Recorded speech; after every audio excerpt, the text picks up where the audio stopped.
Hello friends, I am C Vardhaman. ध्यान से सुनना सर, जितने भी सी इंटर वाले स्टूडेंट है सर, इससे पहले मैंने आप लोगों को इनकम टैक्स का केस सिनेरियो करवा दिया था। अब सर इनकम टैक्स के एमसीक्यू करेंगे सर चैप्टर वाइज। मैंने जितने भी केस जितने क्या 25 केस सिनेरियो कराए, उन सब के पीडीएफ वगैरह सब टेलीग्राम में शेयर्ड है, लिंक वगैरह सब शेयर्ड है टेलीग्राम में। आप टेलीग्राम में जुड़े हुए रहो, सब चीजें वहां मिलेगी सर। ठीक, एमसीक्यू भी मैं आपको कराते रहूंगा और इसका भी पीडीएफ जो है वो टेलीग्राम ग्रुप में शेयर करते रहूंगा।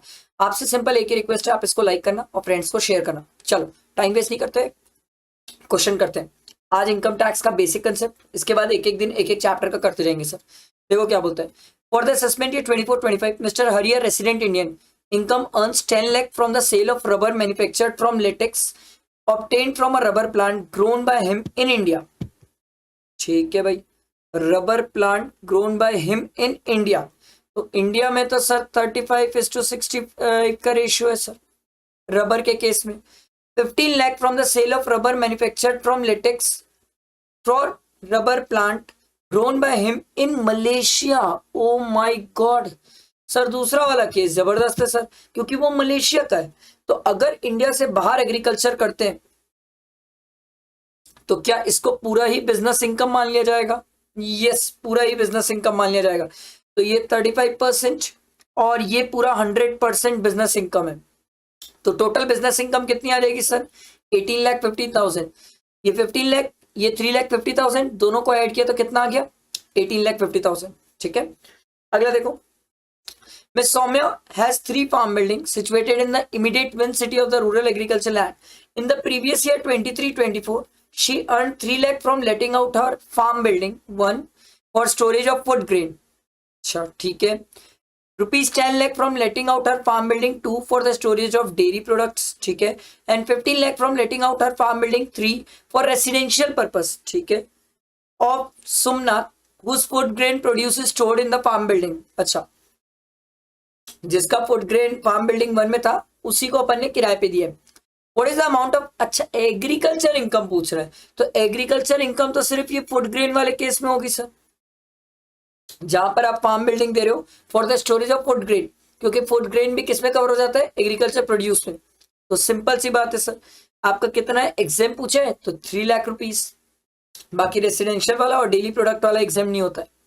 ठीक, अगला क्वेश्चन देखो।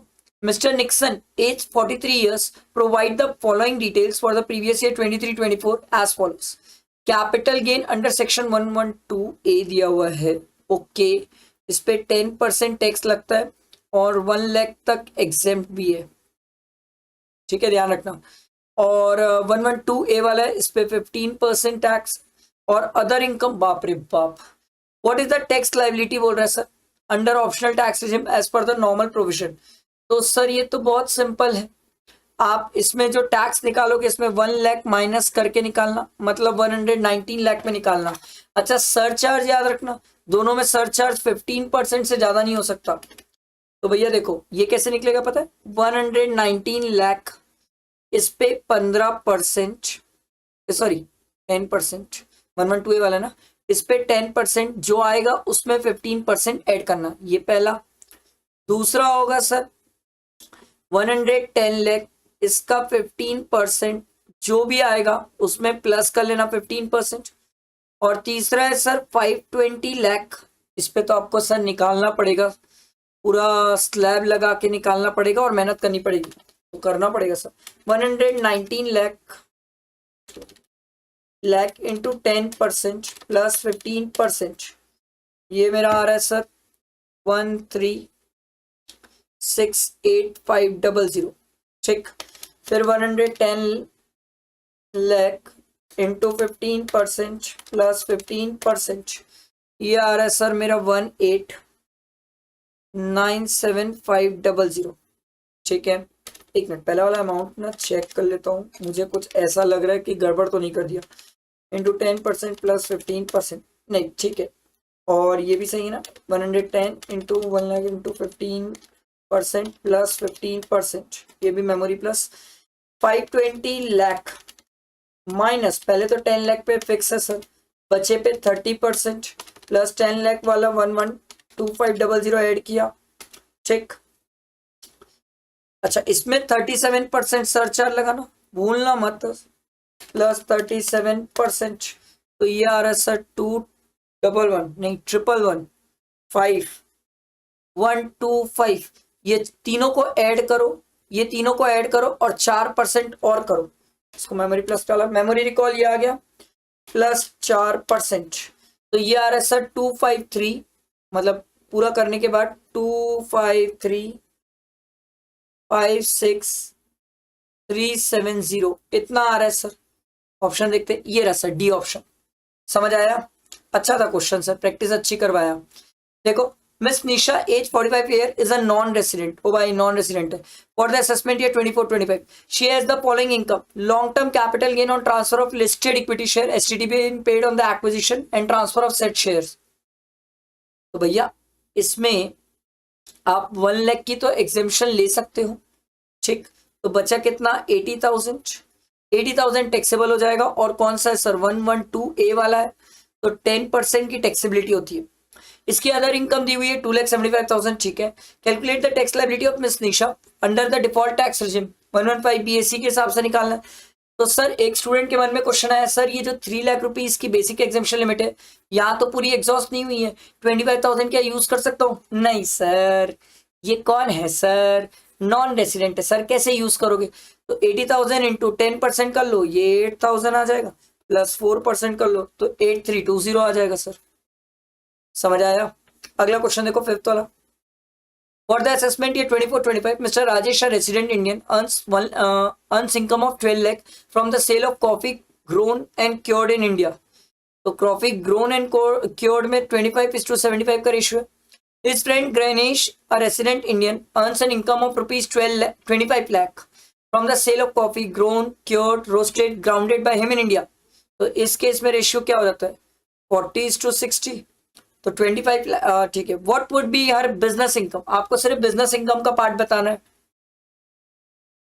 ये वाला पार्ट बताना है। तो 12 लाख का 25% कितना हो जाएगा 1/4, मतलब 3 लाख, और 25 लाख का 40% कितना हो जाएगा 10 लाख। तो ये रहा ऑप्शन, सिंपल। अगला, mister Raman age 64 years was not able to provide satisfactory explanation to the assessing officer for the investment of 7 lakh। ओ भाई, तो इस केस में क्या होगा सर 78% टैक्स, कैसे निकाले 60% plus 25% surcharge plus 4% education cess, तो 7 लाख का 78% 5,46,000। समझ आया? नेक्स्ट देखो, which of the following statement are true in respect of taxability of the agriculture income under the Income Tax Act 1961? Any income derived from sapling and seedling in a nursery in agriculture is exempt from tax। हाँ ये तो सही है। 60% of the dividend received from shares in a tea companies and agriculture income, नहीं sir, नहीं, ये गलत है। While computing income tax liability of an SSC age 50 years, agriculture income is required to be added to the total income only if the net agriculture income for the previous year exceed 5,000 and the total income including net agriculture income exceed, नहीं sir including नहीं देखते हैं, excluding देखते हैं, तो नीचे वाले option में एक्सक्लूडिंग है, तो फर्स्ट और फोर्थ ऑप्शन सही है सर। आया समझ? ये वाला ऑप्शन सही है सर, ठीक है। The rate of income tax are mention, sir ये तो बहुत ही है, इनकम टैक्स एक्ट में भी होता है, फाइनेंस एक्ट से भी हमें पता चलता है। Income derive from the farm building situated in the immediate vicinity of an agricultural land not being assessed to land revenue would be treated as agricultural income if such land is situated in an area of 3 kilometers from the local limit of the municipality having a population of 80,000। ये पहला ही point agriculture है, पहला ही point agriculture है। ये हम capital gain में भी पढ़ते हैं और बेसिक वाले चैप्टर में भी सीखते हैं सर। अप टू 2 किलोमीटर्स 10,000 से ज्यादा 1 लाख तक, अप टू 2 लिखा रहता है, उसके बीच में रहा ना तो सर क्या माना जाता है कैपिटल एसेट मानी जाती है सर। और यहाँ पर कैपिटल एसेट मतलब अर्बन एग्रीकल्चर लैंड और कैपिटल गेन लगेगा, बट ये तो अप टू 3 किलोमीटर और पॉपुलेशन 80,000 है, 3 किलोमीटर हो गया ना सर, तो उस केस में ये क्या हो गया एग्रीकल्चर लैंड, ठीक है। बाकी भी पढ़ लेते हैं। An area within 1.5 kilometer from the local limit of municipality having a population of 12,000, नहीं सर 1.5 की तो बात ही नहीं है sir. Area within 2 kilometers from the local limit having a population of 110 lakh, नहीं 11 lakh, नहीं सर 10 lakh 1 lakh से ज्यादा हो ही नहीं सकता अप टू 2 किलोमीटर्स, और up to 8 kilometres sir having a population of 10 lakh 50,000, नहीं sir. Sir up to 8 kilometres अगर पॉपुलेशन 10 लाख से ज्यादा है तो सर वो क्या हो जाता है, अर्बन एग्रीकल्चर लैंड, तो रूरल एग्रीकल्चर लैंड नहीं रहेगा सर। आई बात समझ, इसलिए फर्स्ट ऑप्शन ही परफेक्ट है। Which of the following is an agriculture income? ये तो बहुत ही ज्यादा simple easy straight forward question हो गया sir. Mister Ashutosh age 65 years and a resident in India has a total income of 3 crore 20 lakh. अरे सर ये वाला क्वेश्चन तो मैं कितने बार आरटीपी एमटीपी में सॉल्व करवा चुका हूँ सर, ये तो मेरे को रट गया है सर, क्वेश्चन रट गया है सर। ये क्या करना है आपको, 57 लाख का 20% कर लो अभी कर लो, ठीक है। और इसकी अदर इनकम देख लो, 1 करोड़ 98 लाख है, तो सरचार्ज 15% लगने वाला है। 57 लाख का 20% जो भी आएगा उसमें 15% सरचार्ज प्लस 15%, ये आ गया सर 1311,000, ठीक। उसके बाद सर ये 65 लाख है, इसमें 1 लाख की एग्जेम्पशन मिल जाती है 112A में, तो 64 लाख, इसका 10%, जो भी आएगा उसमें 15% ऐड कर लो, तो 64 लाख, इसका 10% प्लस 15%, ये आ रहा है sir 7,36,000।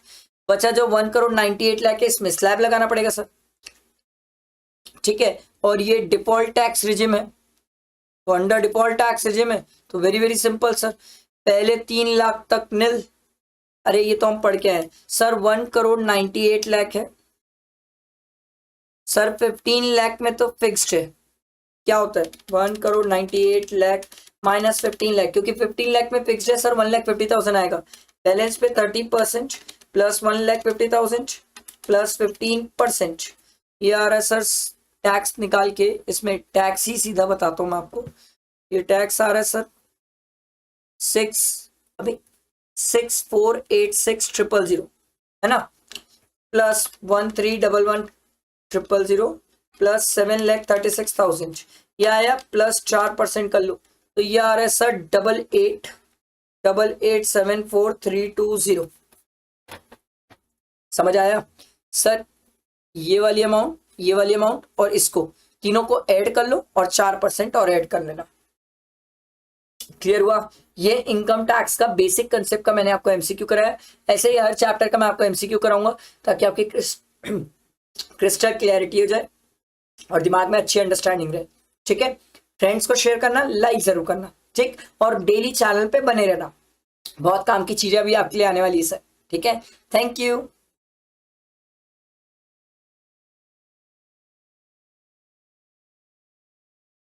Hello friends, I am C Vardhaman का, ध्यान से सुनना सर, जितने भी सी इंटर वाले स्टूडेंट हैं सर, मैं एमसीक्यू चालू कर चुका हूँ, इनकम टैक्स के केस सिनेरियो मैंने अपलोड कर दिए, इनकम टैक्स के जो एमसीक्यूज है ये मैं आपको सॉल्व करा रहा हूँ, चैप्टर वाइज अपन सॉल्व करेंगे, बहुत हेल्प होगी। इससे पहले मैंने बेसिक कंसेप्ट के एमसीक्यू डाल दिए सर, ठीक है। अगर आपने वो नहीं देखा है तो देख लो, इसे फ्रेंड्स तक शेयर करो और लाइक जरूर करना सर, इतनी मेहनत कर रहे हैं कुछ तो फायदा मिलना चाहिए सर, तो लाइक जरूर करना, ठीक है। देखो लेट स्टार्ट, टाइम वेस्ट नहीं करते सर, क्वेश्चंस करते हैं। Mr. Tejas, an Indian citizen, left India permanently with his wife and 2 children for extending his retail trade business of toy in Canada in the year 2016. ठीक है भाई, Indian citizen है और India छोड़ के जा रहा है 2016 में। From Canada he is managing his retail business of toys in India. अच्छा, कनाडा से इंडिया में बिजनेस मैनेज करता है। For the purpose of his Indian business he visits India every time from 1 September to 31 January. देख लो, ये 1 September to 31 January India में आता है, तो कितने दिन के लिए आ रहे हैं, सितंबर 30, अक्टूबर, नवंबर, दिसंबर, जनवरी, ये सर इंडिया में आता है 153 डेज के लिए, हर साल 153 डेज के लिए इंडिया में आ रहा है सर, ठीक है। देखो अगर आप एक बात नोटिस करो और यहां तक पढ़ के ही समझो तो हम ये चीज समझ गए सर कि पहला बात, ये तेजस विजिट टू इंडिया का केस है, इंडियन सिटीजन भी है, विजिट टू इंडिया का केस है, तो विजिट टू इंडिया के केस में एक तो हम 182 डेज चेक करते प्रीवियस ईयर में, वो हो नहीं पाएगा क्योंकि सर 153 डेज है। दूसरा एक्सेप्शन हम ये चेक करते हैं 120 डेज, ये 120 डेज तो कंप्लाई करेगा।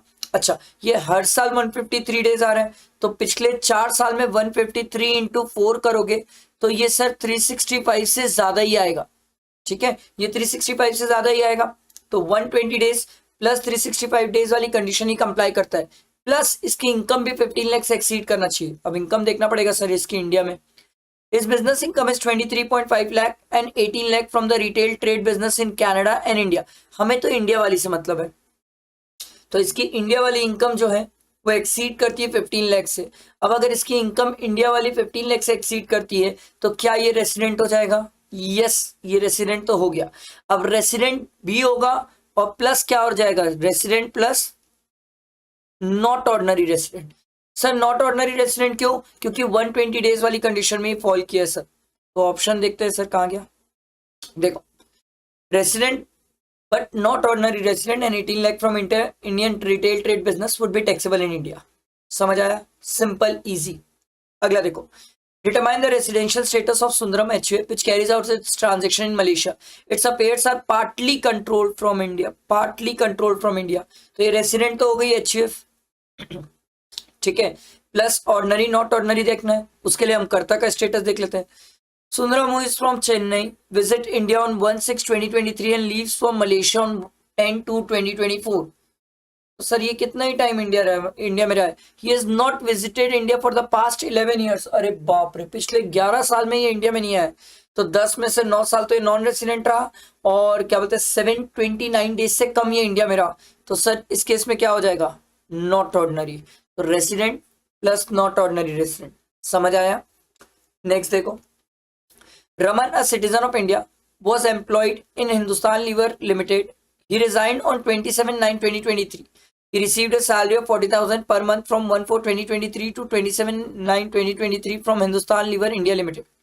Hindustan Lever Limited, ठीक है। Citizen of India याद रखना। Thereafter he left for Dubai for the first time on 1/10/2023। देखो दुबई गया 1/10 को and got a salary of rupee equivalent to 80,000। तो एम्प्लॉयमेंट पर्पज के लिए इंडिया से बाहर गया। तो इसका इंडिया में डेज कितने हो गए? अप्रैल का 30, मई 31, जून, जुलाई, अगस्त, सितंबर और 1 अक्टूबर। सर 184 डेज इसका इंडिया में, जिस दिन इंडिया से जा रहा है उस दिन भी इंडिया में काउंट होगा।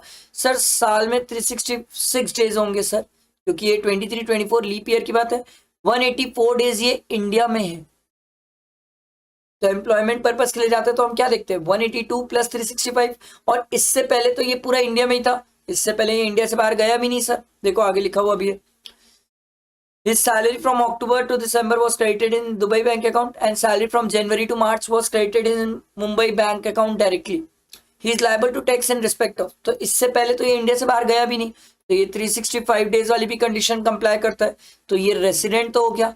ऑर्डिनरी की नॉट ऑर्डिनरी, ऑब्वियस सी बात है ऑर्डिनरी, क्योंकि इससे पहले इंडिया के बाहर गया ही नहीं, तो ऑर्डिनरी रेसिडेंट हो गया। अब ये पूछ रहे सर कौन सी इनकम पे इसकी लायबल टू टैक्स है? सिंपल सी बात है सर, जो इनकम उसकी इंडिया में रिसीव हुई है प्लस जो इनकम दुबई में रिसीव हुई, दोनों ही टैक्सेबल हो जाएगा सर, क्योंकि रेसिडेंट प्लस ऑर्डिनरी रेसिडेंट है। आई बात समझ? आगे देखो, mister Aniruddh, citizen of India, has stayed in India for previous year 23-24 for 181 days। He is non-resident in 9 out of 10 years immediately preceding the current year, and he has been stayed in India for 365 days in all the 4 immediately preceding current previous year, and 420 days in all 7 years immediately preceding the current previous year। आपको इसका residential status बताना है। Sir ये तो बहुत simple question है, एकदम ही simple question है सर। यहाँ पर 60 डेज वाली कंडीशन चेक करेंगे, क्योंकि 182 वाली तो चेक नहीं कर पाओगे। प्लस 365 डेज, क्या ये कंप्लाई कर रहे हैं? यस, ये कंप्लाई कर रहे हैं, तो रेसिडेंट तो हो गया। सर ऑर्डिनरी की not ordinary? Sir not ordinary क्यों? क्योंकि देख लो ना सर, 10 में से 9 साल नॉन रेसिडेंट रहा और 7 साल में 729 डेज से कम है, तो नॉट ऑर्डिनरी रेसिडेंट। आ तो गया सर, ये सिंपल था। Income from business in Australia control from Australia is taxable in case of, किसके हाथ में ये टैक्सेबल हो जाएगा? Ordinary resident. बाकी किसी को तो आप छू भी नहीं सकते हो sir, resident and ordinary resident को ही छू सकते हो। अगला देखो, Mister Rajesh age 53 years and his wife Saumya age 50 years are citizen of country X. अच्छा, they are living in country X since birth, ठीक है। They are not liable to tax in country X, ठीक है। Both of them have been keen interest in Indian culture. Mister Rajesh parent and grand parents were born in country X. Rajesh के mummy papa country X से, ठीक है। Saumya visit India along with Mr. Rajesh for 4 months every year to be with her parents who were born in Delhi। अच्छा, सौम्या के जो parents है वो India से, तो पर्सन ऑफ इंडियन ओरिजिन वाले हैं सर, इसके पेरेंट्स देखो ना दिया हुआ है, कहाँ गया, with her parents who were born in Delhi and has always lived in Delhi. तो पेरेंट्स या ग्रैंड पेरेंट्स इंडिया से, तो उस केस में सर ये पर्सन ऑफ इंडियन ओरिजिन, तो सौम्या क्या हो जाएगी उस केस में, पर्सन ऑफ इंडियन ओरिजिन वाली कंडीशन में फॉल कर जाएगी। और इन लोग हर साल कितने दिन आते हैं इंडिया में, 4 महीने के लिए आते हैं। तो ध्यान से समझो सर, 4 महीने के लिए आते हैं, तो 4 3 12 120 डेज की कंडीशन कंप्लाई कर रहे हैं ये, ठीक है। ये किसकी बात कर रहा हूँ, सौम्या और राजेश, दोनों 120 डेज के लिए इंडिया में आते हैं सर, ठीक है। उसके बाद देखो, तो अगर आप समझना चाहो पहले आगे पढ़ लेते फिर आगे समझाता हूँ। During their stay in India they organise a cultural programme in Delhi. Income of Rajesh and Saumya from the sources is 18 lakh and 16 lakh. लो बाप रे बाप, इनकी इनकम भी दी हुई है respectively. Who is the what is the residential status of Rajesh and Saumya. देखो पहली चीज, राजेश हो या सौम्या हो, दोनों रेसिडेंट है सर। दोनों रेसिडेंट क्यों है सर, हर साल 120 डेज आते हैं सर। तो राजेश के लिए तो आप बेसिक कंडीशन देख लो सर, 182 वाली कंडीशन कंप्लाई नहीं होती, 60 वाली कंप्लाई होगी सर, प्लस 365 डेज देख लो, 365 डेज आराम से हो जाएगा, क्योंकि 120 इंटू 4 करोगे तो 480 होता है। तो राजेश रेसिडेंट तो हो गया, आ रही बात समझ। ऑर्डिनरी की नॉट ऑर्डिनरी सर, अगर आपको देखना है तो 7 ईयर्स में 729 डेज और लेस होता है, तो 120 इंटू 7 करोगे तो 840। तो ऑब्वियस सी बात है सर, क्या हो जाएगा, राजेश हो जाएगा sir ordinary resident. Crystal clear. चलो राजेश का तो मिल गया मेरे को कि राजेश क्या है सर, ऑर्डिनरी रेसिडेंट। अब बात आती है सौम्या की। भाई सौम्या तो इंडियन सिटीजन है, और अगर इंडियन सिटीजन है, विजिट टू इंडिया का केस है, तो उस केस में हम क्या चेक करते हैं, 182 वाला चेक करते हैं। 182 वाला तो हो नहीं पाएगा क्योंकि 120 डेज ही आते हैं, तो 120 डेज प्लस 365 डेज आराम से हो जाएगा, क्योंकि हर साल 120 डेज आते हैं, तो 365 भी हो जाएगा, प्लस उसकी इनकम 15 लाख से ज्यादा होना चाहिए। तो सर यहाँ पर तो इसकी इनकम दी हुई है ना 16 लाख है, तो सौम्या जो है वो हो जाएगी resident plus not ordinary resident. समझ आई बात, तो हमारा ऑप्शन हो जाएगा डी। समझ आया। अगला देखो 7th, mister Sumit is an Indian citizen and a crew of a member of a crew in an American-bound Indian ship engaged in the carriage of freight international traffic departing from Chennai on 25th April। अच्छा 25th अप्रैल को जा रही है, 24th अक्टूबर को आ रही है, ये दोनों दिन इंडिया से बाहर काउंट होंगे। शिप का केस एक्सेप्शन होता था sir. From the following details for the previous year 23-24 what would be the residential status of mister Sumit. Sumit का रेसिडेंशियल स्टेटस बताना है। एज्यूम करना है कि पिछले 4 साल में 365 डेज इंडिया में था और 7 ईयर्स में 730 डेज था, तो आप इसका प्रीवियस ईयर का बता दो। अप्रैल के हुए 6 डेज, मई 31, जून, जुलाई, अगस्त, सितंबर, अक्टूबर, कितने दिन बाहर हो गया, -366। तो ये 183 डेज इंडिया में आ रहा है सर, ठीक है, in India. Check 183 days India में आ गया। तो सर उस केस में, क्रू के केस में, हम ये जो एक्सेप्शन में फॉल करता है तो हम क्या देखते हैं, 182 देखते हैं। ये तो 183 डेज हो गया प्रीवियस ईयर में, प्लस 365 तो है ये, तो रेसिडेंट तो हो गया। ऑर्डिनरी की नॉट ऑर्डिनरी सर, ये तो 729 डेज से ज्यादा इंडिया में रहता है, तो ऑर्डिनरी रेसिडेंट। समझ आया। अगला 8 देखो, Ashish earn the following income during the previous year. अब आशीष को क्या मानना है, Ashish is a resident but not ordinary resident in India. बताओ भाई, नॉट ऑर्डिनरी रेसिडेंट है। Interest on UK development bond 1/4 received in India. तो सर नॉट ऑर्डिनरी रेसिडेंट है तो 1 लाख ही टैक्सेबल होगा, जितना रिसीव हुआ उतना ही टैक्सेबल होता है। Any other source, check. Capital gain on sale of building located in India but received in Holland. Sir India में एक्रू हुई है इनकम, तो 6 लाख पूरा टैक्सेबल, तो सर 7 लाख टैक्सेबल होगा। ये सिंपल है। Who among the following will qualify as a non-resident? आपको बताना है कौन नॉन रेसिडेंट है। देखते हैं। Mister Bob, an Italian dancer, come to visit on India to explore Indian dance from 15/9/2023 to 21 December. For the past 4 years, he visited dance competition and stayed in India for 120 days each year. Sir Italian dancer है, ठीक है, Indian citizen तो नहीं है ये, ठीक है, ये भी बात है sir. Come to visit to India to explore dance 15/9/2023 में आया, तो सितंबर में आया ये, ठीक है। तो सितंबर में इसका हो जाएगा, कितना दिन हो जाएगा सितंबर में? 16 डेज इंडिया के लिए। इंडिया के लिए काउंट करो ना मैं। सितंबर में 15 को भी इंडिया में इंक्लूड करेंगे, 25 को भी इंडिया में इंक्लूड करेंगे। सितंबर, अक्टूबर, नवंबर, दिसंबर। सर ये 102 डेज इंडिया में था, ठीक है। तो प्रीवियस ईयर में 102 डेज और 120 इंटू 4 करोगे तो 480 डेज सर, उसके प्रेसिडिंग 4 प्रीवियस ईयर में। तो मिस्टर बॉब रेसिडेंट हो गया। हमें तो ये पता करना है ना कौन नॉन रेसिडेंट है। अगला देखो, सम्राट born and settled in USA visit India each year 100 days to meet his parents and grandparents, born in India in 1946। Sir person of Indian origin, सम्राट पर्सन ऑफ इंडियन ओरिजिन वाली बात है sir, living in India. तो person of Indian origin के case में 182 देखते हैं, 120 देखते हैं। ये तो दोनों में फॉल नहीं करेगा क्योंकि 100 डेज के लिए आ रहा है। तो ये क्या हो गया, नॉन रेसिडेंट। तो एक सम्राट तो मिल गया। जोसेफ का देखो, Joseph, an American scientist, left India to his home country for fixed employment there. He stayed in India for research and development from 1/1/2018 till 1st July 2023। ये इतना टाइम पीरियड तक इंडिया में रहा। तो करंट ईयर में अगर आप इसका देखोगे, जो करंट ईयर 23-24 है, इस करंट ईयर में ये कितने दिन इंडिया में रहा? अप्रैल, मई, जून, 1 जुलाई, 92 डेज इंडिया में रहा। तो 60 डेज वाली ये कंडीशन कंप्लाई करता है, प्लस 365 डेज आराम से हो जाएगा सर। 2018 से लेके 21-22 तक काउंट करोगे तो 365 से ज्यादा हो जाएगा। तो ये तो रेसिडेंट हो गया। हमें तो नॉन रेसिडेंट पता करना था। तो नॉन रेसिडेंट सिर्फ कौन है? सम्राट। समझ आया? अगला क्वेश्चन देखो, Mr. Sushant is a person of Indian origin residing in Canada during the previous year 23-24.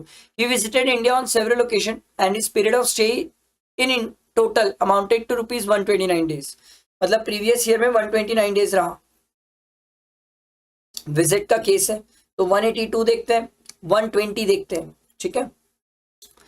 And his period in stay in India during the previous year 22-23, 21-22, मतलब पिछले 4 साल का आपको दिया हुआ है। कितना है? 135, 115, 95, 125। कितना हो गया भाई? 135, 115 प्लस 95 प्लस 125, ये 470 आ रहा है सर। उसके पहले के 4 साल का 470। तो 365 वाली कंडीशन तो कंप्लाई कर रहा है, 182 वाली कंप्लाई नहीं कर रहा है, 120 वाली कंप्लाई कर रहा है सर, 120 प्लस 365 वाली कंप्लाई कर रहा है। अब उसकी इनकम भी देखना पड़ेगा ना, 15 लाख से एक्सीड करना चाहिए। इनकम रिसीव्ड और deem to be received in India, इसको तो लेते हैं। इनकम एक्रूविंग और राइजिंग और which is deem to accrue और राइज इन इंडिया, ये भी लेंगे। इनकम एक्रूविंग और rising and received outside India from a business control from India, ये भी लेंगे 15 लाख की कैलकुलेशन में। और अगर कंट्रोल आउटसाइड इंडिया है तो ये नहीं लेते हैं। तो कितना आ जाएगा? 2,50,000 प्लस 3,75,000 प्लस 5,50,000, तो ये आ जाएगा सर 11,75,000। सर अगर ये 11 लाख है तो 15 लाख से कम है, और 15 लाख से कम है तो ऑब्वियस सी बात है ये क्या हो जाएगा? Non resident. तो ऑप्शन हो गया नॉन रेसिडेंट। अब इसकी कौन सी इनकम टैक्सेबल होगी? जो इनकम इंडिया की है, सिंपल। ये दोनों इनकम टैक्सेबल नहीं होगी। अगला, ये लास्ट क्वेश्चन है सर, 11 ही क्वेश्चन है, ध्यान दो। Mr. Square, an Indian citizen, currently resides in Dubai. He came to India on a visit and his total stay in India during the financial year 23-24 was 135 days. Okay. He is not liable to pay any tax in Dubai. ओहो, deem resident वाली conditions की बातें हो रही है। और deem resident के case में 3 बातें थी। इंडियन सिटीजन होना चाहिए, उसकी इनकम 15 लाख से ज्यादा होना चाहिए, is not liable to pay any tax in any other country due to his domicile और एनी अदर रीजन। तो सिंपल सी बात है सर, इंडियन सिटीजन तो है ये। अब इसकी इनकम 15 लाख से ज्यादा एक्सीड करती है कि नहीं? What shall be his residential status for the previous year 23-24 if his total income is 10 lakh. Oh भाई, अब अगर इसकी इनकम ही 10 लाख हो गई तो ये क्या हो जाएगा? सिंपल नॉन रेसिडेंट हो जाएगा। समझ आया? ये मैंने आपको पूरा रेसिडेंशियल स्टेटस के 11 एमसीक्यूज थे अच्छे वाले जो मैंने आपको कराया। बहुत प्यारे एमसीक्यूज है, इससे अच्छी प्रैक्टिस हो जाती है सर। ठीक है, लाइक करना, फ्रेंड्स को शेयर करना। इसके बाद नेक्स्ट चैप्टर का भी करेंगे। ठीक है, चलो, थैंक यू।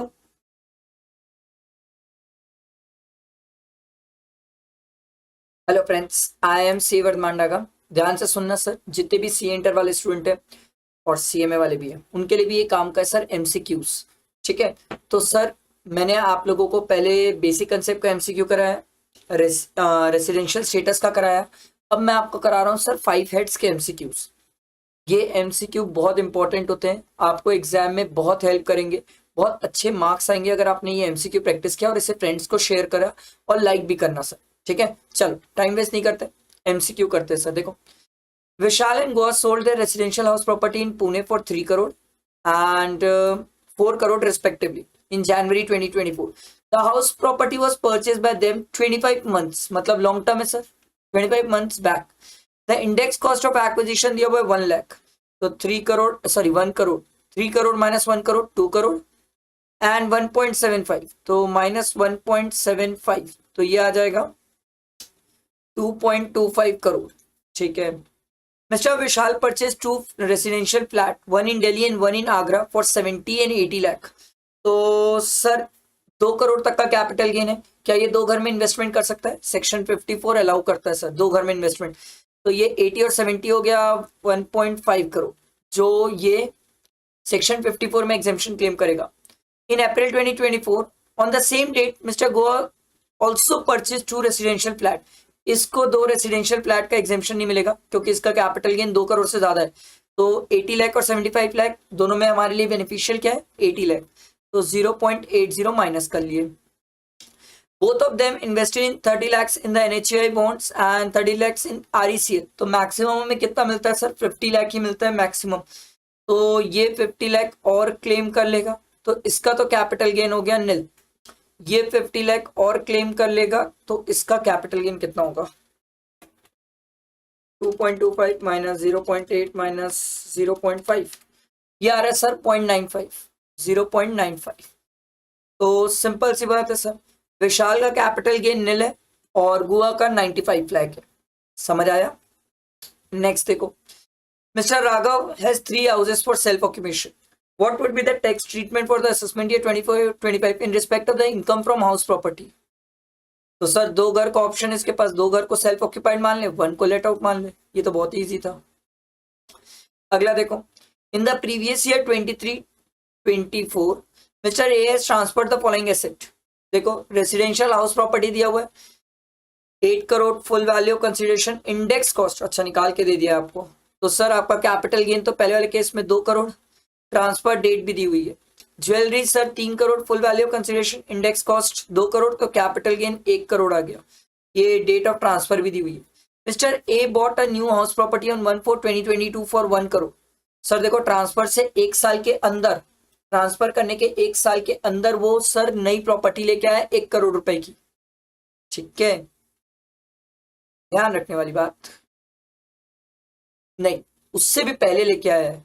1 मिनट, इसका 1 साल पहले कितना हो जाएगा सर? 25/11/2022। ये तो 1/4/2022 को लाया सर, तो ये वाली प्रॉपर्टी का तो कुछ नहीं होने वाला सर। ठीक, इस प्रॉपर्टी का आप एग्जेम्पशन नहीं ले पाओगे, तो गया आपका 54, तो गया इस केस में 54 गया। And deposited 3 crore in the capital gain account scheme, ये चलेगा sir. Capital gain account scheme में sir due date of filing of return से पहले इन्वेस्ट कर दिया, ये अच्छा किया। तो ये अच्छा करने के कारण इसको सर कैपिटल गेन का बेनिफिट मिलेगा। ठीक है, एग्जेम्पशन का benefit. On 37/2024 mister A has withdrawn 3 crore. अरे वाह, ये विड्रॉ भी कर लिया सर। देखो, 30 जून को विड्रॉ भी कर लिया from capital gain account scheme and acquired a residential house property worth 2.5 crore. ठीक है, तो सर इसने 2.5 करोड़ का नया घर लिया, 3 करोड़ डिपॉजिट किया था, 3 करोड़ विड्रॉ भी कर लिया। ठीक, बट एक नया जो घर लिया, वो नया घर कितने का लिया? 2.5 करोड़ का। तो अब जो इसको एग्जेम्पशन मिलेगी वो कितने की मिलेगी सर? 2.5 करोड़ की मिलेगी। तो सर ये 2.5 करोड़ से रिलेटेड 54 से 54 क्लेम कर लेगा, तो यहां पर सर 2 करोड़ की एग्जेम्पशन क्लेम कर लेगा। तो ये पूरा capital gain residential house property वाला नील हो गया। अब बचा कितना सर? हमारे पास बचा है 50 लाख, सॉरी 50 लाख बचा हुआ है हमारे पास। ठीक, अब 50 लाख ये यहां पर अपन क्लेम किए 54, यहां अपन क्लेम करेंगे सर 54F, क्योंकि कुछ भी बेच के आप घर खरीद रहे हो तो सर 50 लाख की एग्जेम्पशन क्लेम कर लेंगे। ठीक है, Mr. A filed his return of income on 31/7/2024 for the assessment year 24-25. What would be the capital gain in the hands of Mr. A for the assessment year 24-25 if the expenses in connection with the transfer of jewelry was 2 lakh? ओ भाई expenses भी दिया हुआ है तो थोड़ी सी मेहनत करके इसको निकालना पड़ेगा। इसको निकालते हैं क्योंकि निकालेंगे तो ही समझ आएगा। आप ध्यान दो सर, पहले तो 3 करोड़ में बेचा, 2 करोड़ इंडेक्स कॉस्ट थी तो 1 करोड़ कैपिटल गेन आया था। इसमें अब 2 लाख माइनस हो जाएगा सर। 2 लाख इसलिए माइनस हो जाएगा क्योंकि 2 लाख कॉस्ट है। तो हमारा सर 54F के हिसाब से एग्जेम्पशन निकालने का तरीका कैसे होता है, देखो हमारा तरीका होता है नेट सेल कंसीडरेशन। तो ये आ जाएगा 3 करोड़ माइनस 2 लाख करोगे तो ये आ जाएगा 2.98 करोड़। 2.98 करोड़ माइनस 2 करोड़ तो सर आपका जो कैपिटल गेन आएगा वो 98 लाख आएगा। नेट सेल कंसिडरेशन 2.98 करोड़ है इनटू नया घर कितने का लिया सर 50 लाख। ये हमारी 54 की एग्जेम्पशन कैलकुलेट करने का तरीका। तो 98 lakh divided by 298 into 50 lakh ये आ रहा है सर, अरे बाप रे ये तो फिगर्स में आ रहा है 1644,295 इतने की एग्जेम्पशन मिलेगी। हमारा कैपिटल गेन कितना था सर, हमारा कैपिटल गेन तो 98 करोड़ था। ये देखो ये तो हम निकाल 98 लाख था तो 98 लाख को माइनस इससे कर लो एग्जेम्पशन से तो टैक्सेबल अमाउंट कितनी आ जाएगी सर 8155,705। अच्छा क्वेश्चन था, इसमें 2 पॉइंट में गलती हो सकती है। एक ये वाला कि इसकी एग्जेम्पशन नहीं लेना है, ये वाला सर याद रखना इसकी एग्जेम्पशन नहीं लेना है क्योंकि 1 साल पहले परचेस किया हुआ है तो एग्जेम्पशन नहीं मिलती है। ठीक है आगे बढ़ते, देखो इसको क्या हो गया, हाँ ठीक है देखो सर क्या बोलता है अगला। Mr. Kumar engaged in the wholesale business of cloth and speculative business, discontinued its operation on 19/10/2023 and 39/2023. एक तो 19 अक्टूबर, एक 30 सितंबर। द क्लोथ बिजनेस अब लॉस, देखो क्लोथ बिजनेस का लॉस दिया हुआ है सर प्रीवियस ईयर का 8,000। स्पेकुलेटिव बिजनेस का लॉस दिया हुआ है सर आपको 40,000। ठीक है, out of the total bad debt of 1 lakh which were that were claimed by Mr. Kumar in the respect of the particular debt, 60,000 was allowed by the assessing officer। 1 lakh आपने claim किया था, allow कितना हुआ था 60,000। ठीक है, on 29 January 2024 Mr. Kumar received 68,000। ओहो ये 68,000 रिसीव किया तो सिंपल सी बात है सर 68,000 रिसीव किया, क्या पूरा टैक्सेबल होगा? नहीं सर, आपको 40,000 अलाउ भी तो नहीं किए थे, माइनस 40,000 जितना अलाउ नहीं किए थे तो 28,000 टैक्सेबल। फिर ये जो आया 28,000 इनकम आ गई बिजनेस की। अब स्पेकुलेटिव लॉस नॉर्मल बिजनेस की इनकम से एडजस्ट नहीं होता बट जनरल लॉस तो एडजस्ट हो सकता है ना सर। तो इसमें अपन 8,000 माइनस कर लेंगे तो 20,000 आ जाएगा हमारा taxable in the hands of mister Kumar. समझ आया? और next question, under section 54 EC capital gain on transfer of land और बिल्डिंग और both are exempted if they are invested in the bonds issued by the NHAI or RECL or other notified bonds within a period of 6 months। यही पहले ही point है, within a period of 6 months from the date of transfer। अगला question देखो, an electricity company charging depreciation on SLM on each asset separately sell one of its machinery in April 2023 at 1,20,000। the WDV of machinery at the beginning of the year was 1 April 2023 is 1,35,000। Okay, opening WDV इतनी थी, बेचा 1,20,000 में, तो 15,000 जो difference आ रहा है वो 15,000 क्या हो जाएगा? Terminal depreciation. यही तो हम पढ़ के आए हैं सर। ये सर किसको मिलता है? पावर जनरेटिंग वाले लोगों को। ठीक है, अगला देखो, mister X 61 years age earned a dividend of 12 lakh from ABC in the previous year 23-24। interest on loan taken for the purpose of investment in ABC Limited is 3 lakh। हाँ, हमें तो इंटरेस्ट मैक्सिमम कितना मिलता है? 20%। तो 12 लाख इसका 20% minus किया तो ये आ जाएगा 9,60,000। इतनी इनकम आएगी सर, मैक्सिमम 20% ही माइनस कर सकते हो। अगला देखो, WDV of the block plant and machine जिसका रेट ऑफ डेप्रिसिएशन 15% है एज ऑन 1/4/2023 इज 3,20,000। ओके, 50,000 की second hand plant and machine acquire किया 1/9/2023 को through account pay cheque and put to use on 1/11। ठीक है, during January 2024 part of the this block was sold for 2 lakh. तो sir 3,20,000 की machine थी, 50,000 की और लिया, और इसमें से 2 लाख की मशीन गई सर। ठीक, तो बचा कितना सर? ये आ जाएगा 1,70,000। अब इस पे डेप्रिसिएशन की बात है तो सिंपल सी बात है सर, ये जो 2 लाख की मशीन गई ये 3 लाख में से गई है, तो बचा हुआ सर 1,20,000। ठीक है, 1,20,000 में 15% लगेगा। ठीक है, और 50,000 जो है उसमें 7.5 लगेगा सर। क्यों? क्योंकि देख लो डेट निकालना पड़ेगा। 1,20,000 into 15% memory plus, 50,000 into 7.5% memory plus, 21750 answer.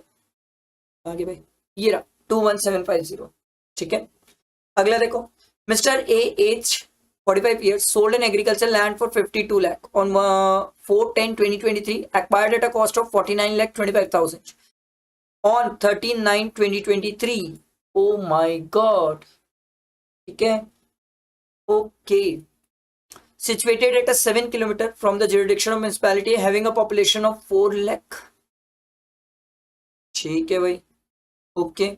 and sold another agricultural land or 53 lakh on 12/12/2023, acquired at a cost of 46 lakh on 15/2/2023, situated at 1.5 kilometer from the jurisdiction of municipality having a population of 12,000।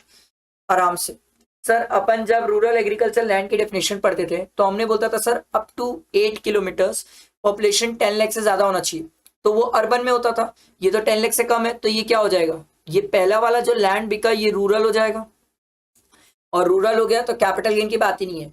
दूसरे में देखो 1.5 kilometres, हम क्या पढ़े थे? Up to 2 kilometres 10,000 से ज्यादा 1 लाख तक, क्या 12,000 पॉपुलेशन है? यस। क्या ये अर्बन हो जाएगा? यस, ये अर्बन हो जाएगा। बट एक बात ध्यान रखना, ये शॉर्ट टर्म ही है सर, क्योंकि 22 में एक्वायर किया, 23 में बेच दिया, तो शॉर्ट टर्म, क्योंकि 24 मंथ देखते हैं तो शॉर्ट टर्म के हिसाब से कैपिटल गेन भी कितना आएगा? 56 माइनस 53 माइनस 46, 7 लाख का शॉर्ट टर्म कैपिटल गेन। समझ आया? आगे देखो, unexhausted basic exemption limit of a non resident individual can be adjusted. Sir non resident है, वो एडजस्ट ही नहीं कर सकता। अगला देखो, mister Karan completed his MBA in April 2023 and joined XYZ Limited on 1/5/2023. His basic salary is 2,25,000 per month. He is paid 12% DA as basic 12% of the basic pay salary as a DA forming part of the retirement benefit. बाप रे, इस question में amount निकालने पड़ेंगे sir. एक तो basic salary 2,25,000 into 12 कितना हो जाएगा? 2,25,000 इंटू 12, ये आ रहा है सर 27 लाख। ठीक, फिर डीए निकालना पड़ेगा। डीए भैया इसका 12% है। अरे यार 27 लाख का 12%, 3,24,000। तो मैं इसको प्लस कर लिया, एक सेकेंड। 27 लाख इसका 12%, तो ये आ रहा है सर 30,24,000। अब देखो इसके बाद, he contributed 11% of his basic pay and DA towards recognised provident fund and company contribute the same amount. देखो एम्प्लॉयर का कॉन्ट्रीब्यूशन पहले तो निकाल लेते हैं, इसका 11%, 3,30,000। एक मिनट, इसको लिखना पड़ेगा। एक मिनट, गड़बड़ है। गड़बड़ ये है सर, एक अमाउंट की अपन ने गड़बड़ कर दी है सर। ये 12 नहीं है, ये 11 मंथ्स है सर। कैसे सर? देखो ना, अप्रैल से ज्वाइन किया तो 11 मंथ होगा ना सर। तो 2,25,000 इंटू 11, ये आ रहा सर 24.75। इसका 12% 2.97 प्लस किया तो ये आ गया 27.72 लाख। ठीक, इसका अपन कितना परसेंट? 11% कॉन्ट्रीब्यूट करते हैं, तो 11% जो आ रहा है वो आ रहा है सर 4,920 इतना कंट्रीब्यूट किया एम्प्लॉयर ने और एम्प्लॉय ने। एम्प्लॉयर ने तो 12% से कम किया है, 7,50,000 से कम किया है, तो उसका एग्जेम्प्ट हो गया, उसको छोड़ो। एम्प्लॉय ने जो कंट्रीब्यूट किया है, हमने बोला था सर एम्प्लॉय का कंट्रीब्यूशन अगर 2,50,000 से ज्यादा हो जाएगा तो उस केस में उसको जितना ज्यादा पे इंटरेस्ट मिलेगा वो टैक्सेबल होगा। ये क्वेश्चन मेरे को तो बहुत प्यारा लगता है, मोस्ट इंपॉर्टेंट अभी तक जितना कराया उसमें सबसे इंपॉर्टेंट क्वेश्चन मेरे को यही लगता है। अब देखो इसमें अपन 2,50,000 माइनस कर देंगे तो ये कितना आ जाएगा, इसने एक्सेस कंट्रीब्यूशन किए 54,920, इतना जो एक्सेस कंट्रीब्यूशन किया इसमें जो इंटरेस्ट मिलेगा वो टैक्सेबल है। देखो क्योंकि दिया हुआ है accumulated interest on provident fund दिया हुआ है 4,9,325, तो इसको अपन देखो कैसे करते हैं, 4,9,325 ये इंटरेस्ट मिला है सर 30,4920 में इनटू सर 54,920, इस पे जो इंटरेस्ट मिलेगा वो टैक्सेबल है सर। तो कितना आ रहा है करना पड़ेगा, 4,9,325 अरे 325 डिवाइडेड बाय 30,4920 इंटू 54,920, ये आ रहा है सर, एक मिनट कुछ तो गड़बड़ लिख दिया मैंने, 3,04,920 माइनस 2,50,000, ये 54,920 आ गया, ठीक है। 4,9,325 डिवाइडेड बाय 30,4920 इंटू 54,920, ये आ रहा है सर 888,4 ले लो सर, राउंड फिगर कर लेते हैं, 888,4 ले लो, ठीक है। अब ध्यान से सुनना, आपसे क्या पूछा सर, आपसे पूछा है income chargeable to tax under the head salary, तो ये तो आप निकाल के रखे हो, इसमें आप ये ऐड कर दो सर, प्लस 27,72,000, तो ये आ रहा है सर 27 माइनस 50,000 में तो मिलेगा 2,73,0884, 273, ये रहा सर ऑप्शन। ये क्वेश्चन मेरे को प्यारा लगा, ये अच्छा लगा सर, ये अच्छा एमसीक्यू था, ठीक है। अगला देखो, Mr. Shahid and wholesaler suppliers of dice provide you with the details of the following cash payment made during the year. Loan repayment किया है सर और 5,000 का इंटरेस्ट है, ये तो अलाउड है सर। अच्छा नीचे पढ़ लेते हैं, what will be the disallowances under section 48(3) if any if Mr. Shahid declares his income as per the provision of section 44AD, 44AD के हिसाब से चल रहा है, ध्यान रखना। तो ये तो चलेगा sir, loan portable die purchase for 15,000, the payment was to be made in 3 weekly instalment, 5-5 हजार की, चलेगा। अगला कहा गया, payment of 10,000 made to an electrician due to unforeseen electric circuit, 10,000 तक कैश पेमेंट चलेगा, कोई दिक्कत नहीं है सर। उसके बाद देखो कहा गया, ठीक है, देखो 28/2024 purchase made from N unregistered dealer for 13,500, unregistered dealer से चलेगा सर, तो इस केस में डिसअलाउंसेस क्या हो जाएगा, निल, समझ आया। आगे नेक्स्ट क्वेश्चन में मूव करते हैं, देखो mister Raja proprietor commenced operation of the business of new three star hotel in Mumbai on 1/7/2023. He made a total investment of 7,58 lakh. बाप रे, out of this total investment of 7,58 lakh, 1,58 lakh was used for the purchase of land. तो इसको हटा दो sir, purchase of land वाला तो मिलता ही नहीं है सर, ठीक है, तो 6 करोड़ मिल जाएगा, ठीक है। 4.7 crore was used for the constructing hotel and balance 1.3 crore was used for purchasing the furniture, ठीक है, तो ये मिल जाएगा, इससे कोई दिक्कत नहीं है। He want to avail the benefit of deduction under 35AD.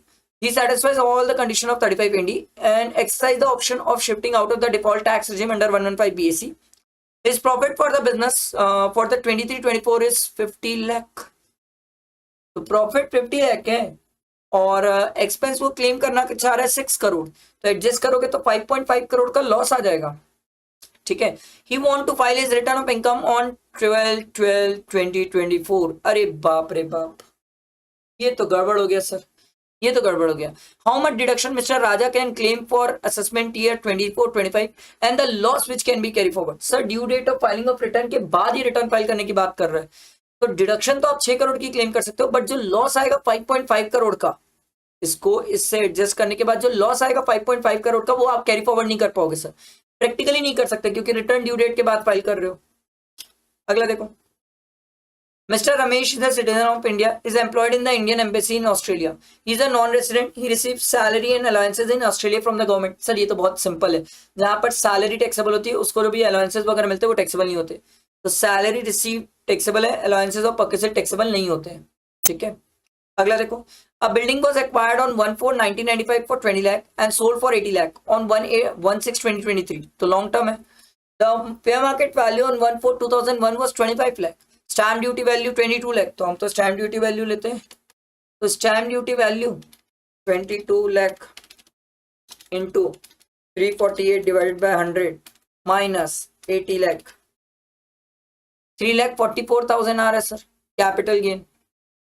ठीक, सिंपल है सर, ये लॉन्ग टर्म का कैपिटल गेन. अगला देखो. HRA paid to an employee residing in Patna is exempt up to the lower of actual HRA excess of the rent paid over 10% of the salary and 40%. Patna है ना sir. अगला देखो.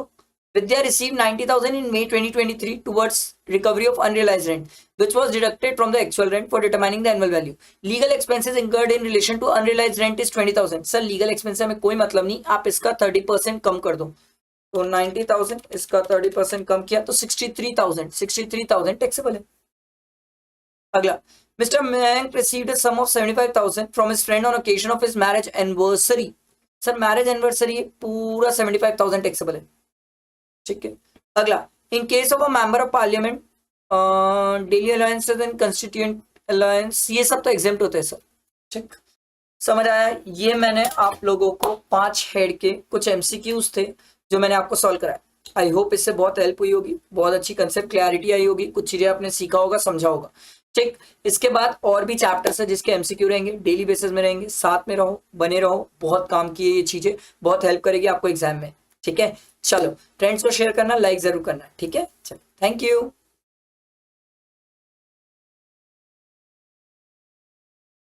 Hello friends, I am C वर्मांडागा. Sir ध्यान से सुनना, अभी तक मैंने आप लोगों को इनकम टैक्स का बेसिक रेसिडेंशियल 5 हेड्स के MCQ करवा दिए. इनकम टैक्स का केस सिनेरियो हो गया, रिवीजन लेक्चर्स डेली डाल रहे सर. ठीक है, बहुत कुछ है इस चैनल पे. RTP MTP मैंने सॉल्व करवा के डाल दिए सर. MTP अभी जो एक और आने वाली है सेकेंड वाली MTP, वो सॉल्व करवा के डालना है. बट आप लोगों से एक रिक्वेस्ट है, प्लीज इसे फ्रेंड्स तक शेयर करो और लाइक जरूर करना सर. इतने सारे लोग देखते हो, अगर आप लाइक करते हो तो मुझे इससे मोटिवेशन मिलता है. ठीक है, तो चलो टाइम वेस्ट नहीं करते sir, let's start. Clubbing of income के क्वेश्चंस देखते हैं सर, क्या MCQ है. Mister Arvind gifted a house, इसका कलर चेंज कर लेते हैं, रेड. ठीक है. Gifted a house property to his wife miss Meena and a flat to his daughter in law. Okay, miss Sheeta. Both the properties were let out. Which of the following statement is correct. Income from both the properties included in the hands of mister Arvind by the virtue of section 64. नहीं sir, section 64 के अंदर दोनों नहीं आता. मीना वाला जो है wife वाला, वो आपका आता है सर सेक्शन 27 के अंडर, और जो डॉटर इन लॉ वाला है, ये डॉटर इन लॉ वाला आ जाएगा सर सेक्शन 64 में. तो वो ऑप्शन ढूंढते हैं. सेकंड वाला भी नहीं है, थर्ड वाला तो है ही नहीं. फोर्थ वाला देखो. Mister Arvind is the deemed owner of the property gifted to miss Meena and income from property gifted to miss Sita would be included in the hands by the virtue of section 64. तो यही तो option सही है sir हमारा. समझ आया. अगला देखो. Miss Shivani, wife of Anurag, is a partner in a firm. Her capital contribution is 5 lakh to the firm on 1/4/2023, which includes 3.5 lakh contributed out of the gift received from Mr. Anurag. देखो भाई, husband का 3.5 लाख है, wife का 1.5 लाख है. ठीक है.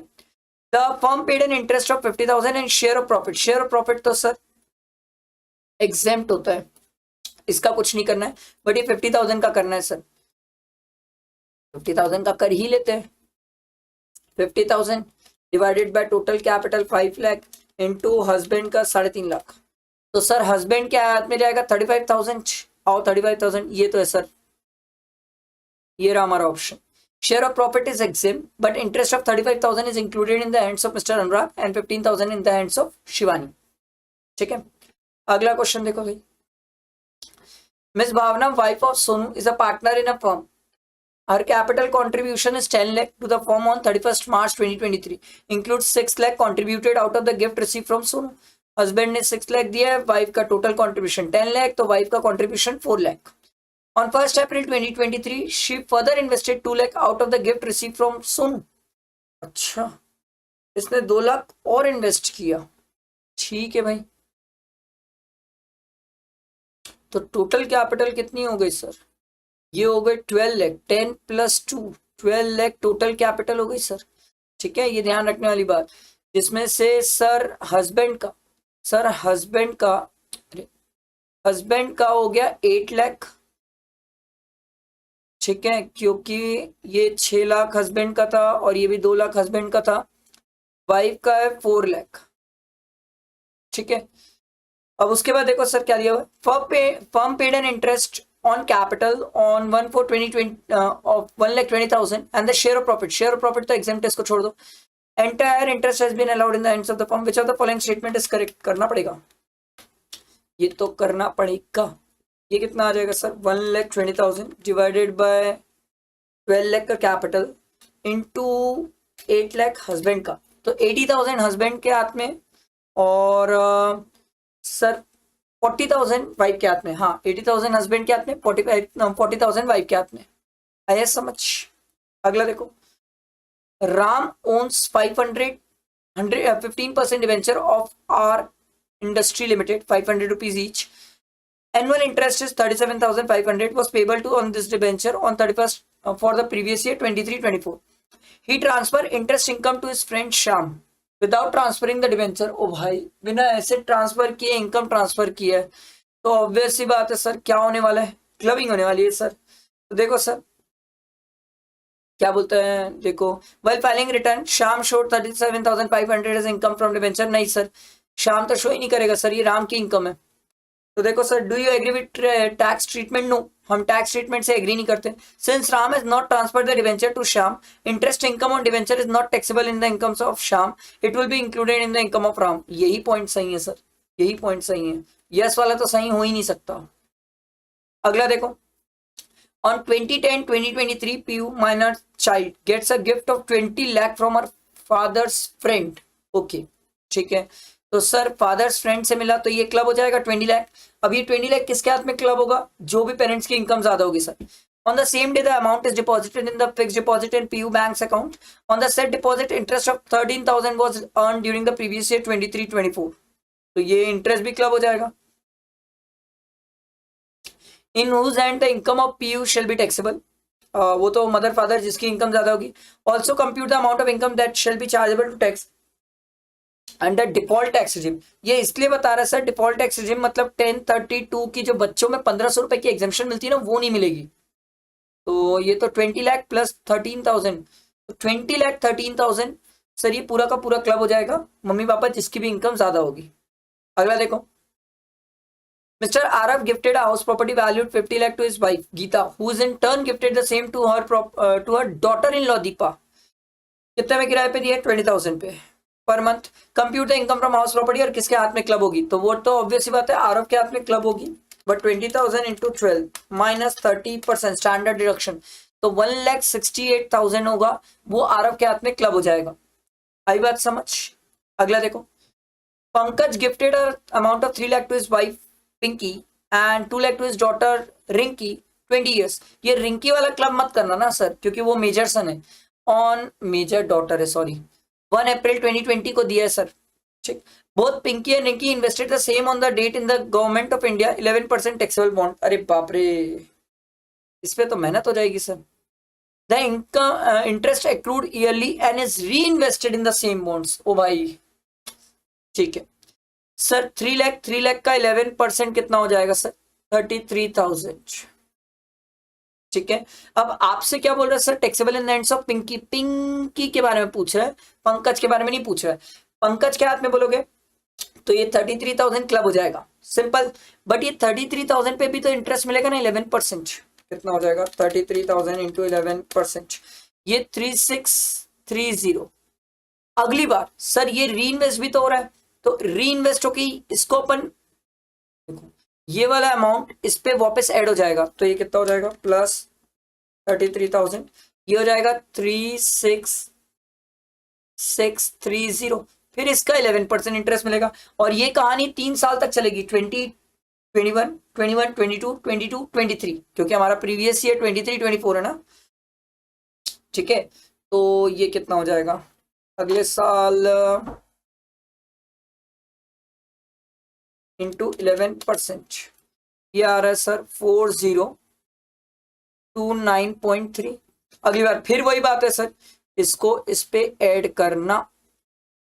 यार एक कलर की पेन ना मुझे और चाहिए, इट शुड बी ब्लू या पिंक चलेगा। और ये पेन को मैं भाई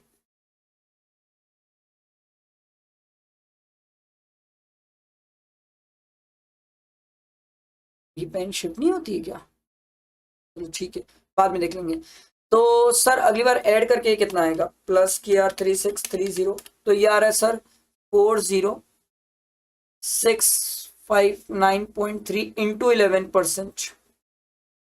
ठीक है, कैसे कर रहे समझ आ रहा है ना सर, एकदम सिंपल है, कोई रॉकेट साइंस नहीं किया मैंने सर, री इन्वेस्ट बोला है सर, ठीक है, ये ध्यान रखने वाली बात है। इंटू 11%, फिर कितना आ जाएगा 4472.523 है, ठीक है। प्लस कर लो 4029.3 प्लस कर लो 3630, तो ये आ रहा है सर टोटल तीनों को ऐड करने के बाद 12132 ले लो राउंड फिगर, तो ये रहा हमारा आंसर। मेरे को ये वाला क्वेश्चन अच्छा लगा, मेरे को ये वाला क्वेश्चन बहुत अच्छा लगा। अच्छा है कि एग्जाम में स्टूडेंट इसमें कंफ्यूज होकर गलती कर सकते हैं। अगला 8th क्वेश्चन देखो, mister A member of his father's mister C's HUF convert his individual property into property of the HUF. अच्छा, if the converted property is subsequently partitioned among the member of the HF, the income derived from such converted property is received by Mrs. A will be taxable in the hands of।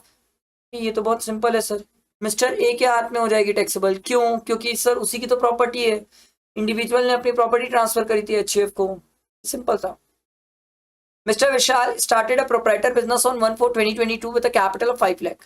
He incurred a loss of 1 lakh. तो इसका capital कितना हो गया sir? 4 lakh का capital हो गया। To overcome the financial position, his wife Miss Kamini, a chartered accountant, give a gift of 4 lakh. तो इसका कैपिटल 4 lakh, वाइफ का कैपिटल 4 lakh, टोटल हो गया 8 lakh।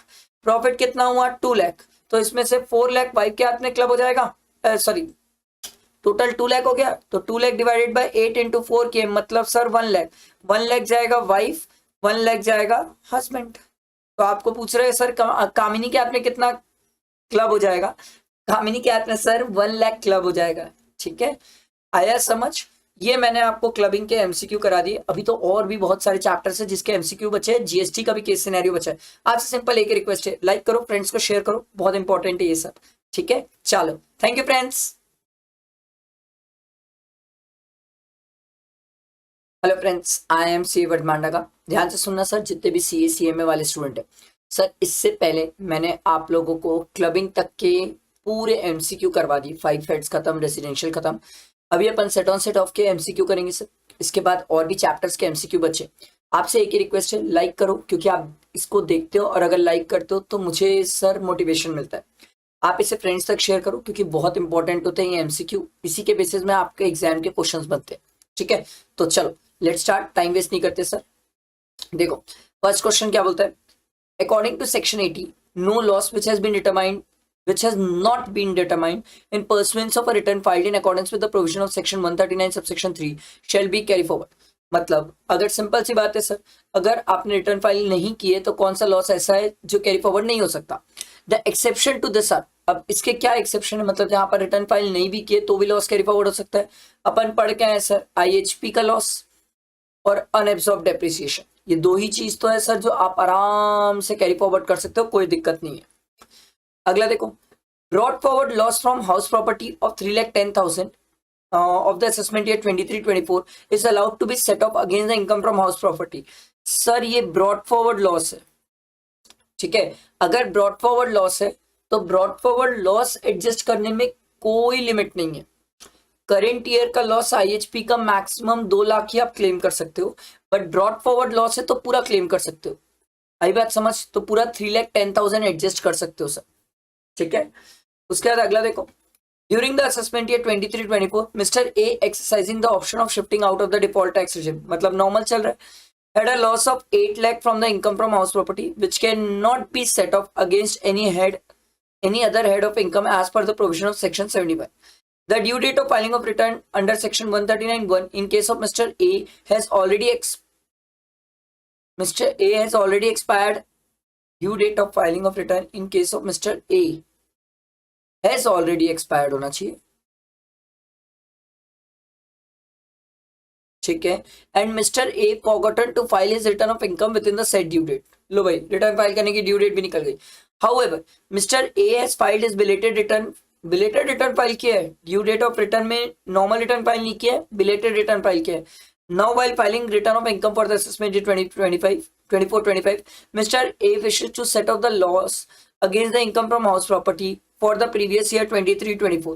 His income from house property is 5 lakh. Okay.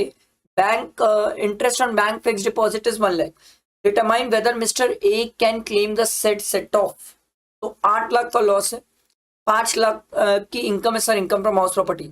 Sir इसने return due date में file नहीं किया, तो देखो whether A can claim the set of.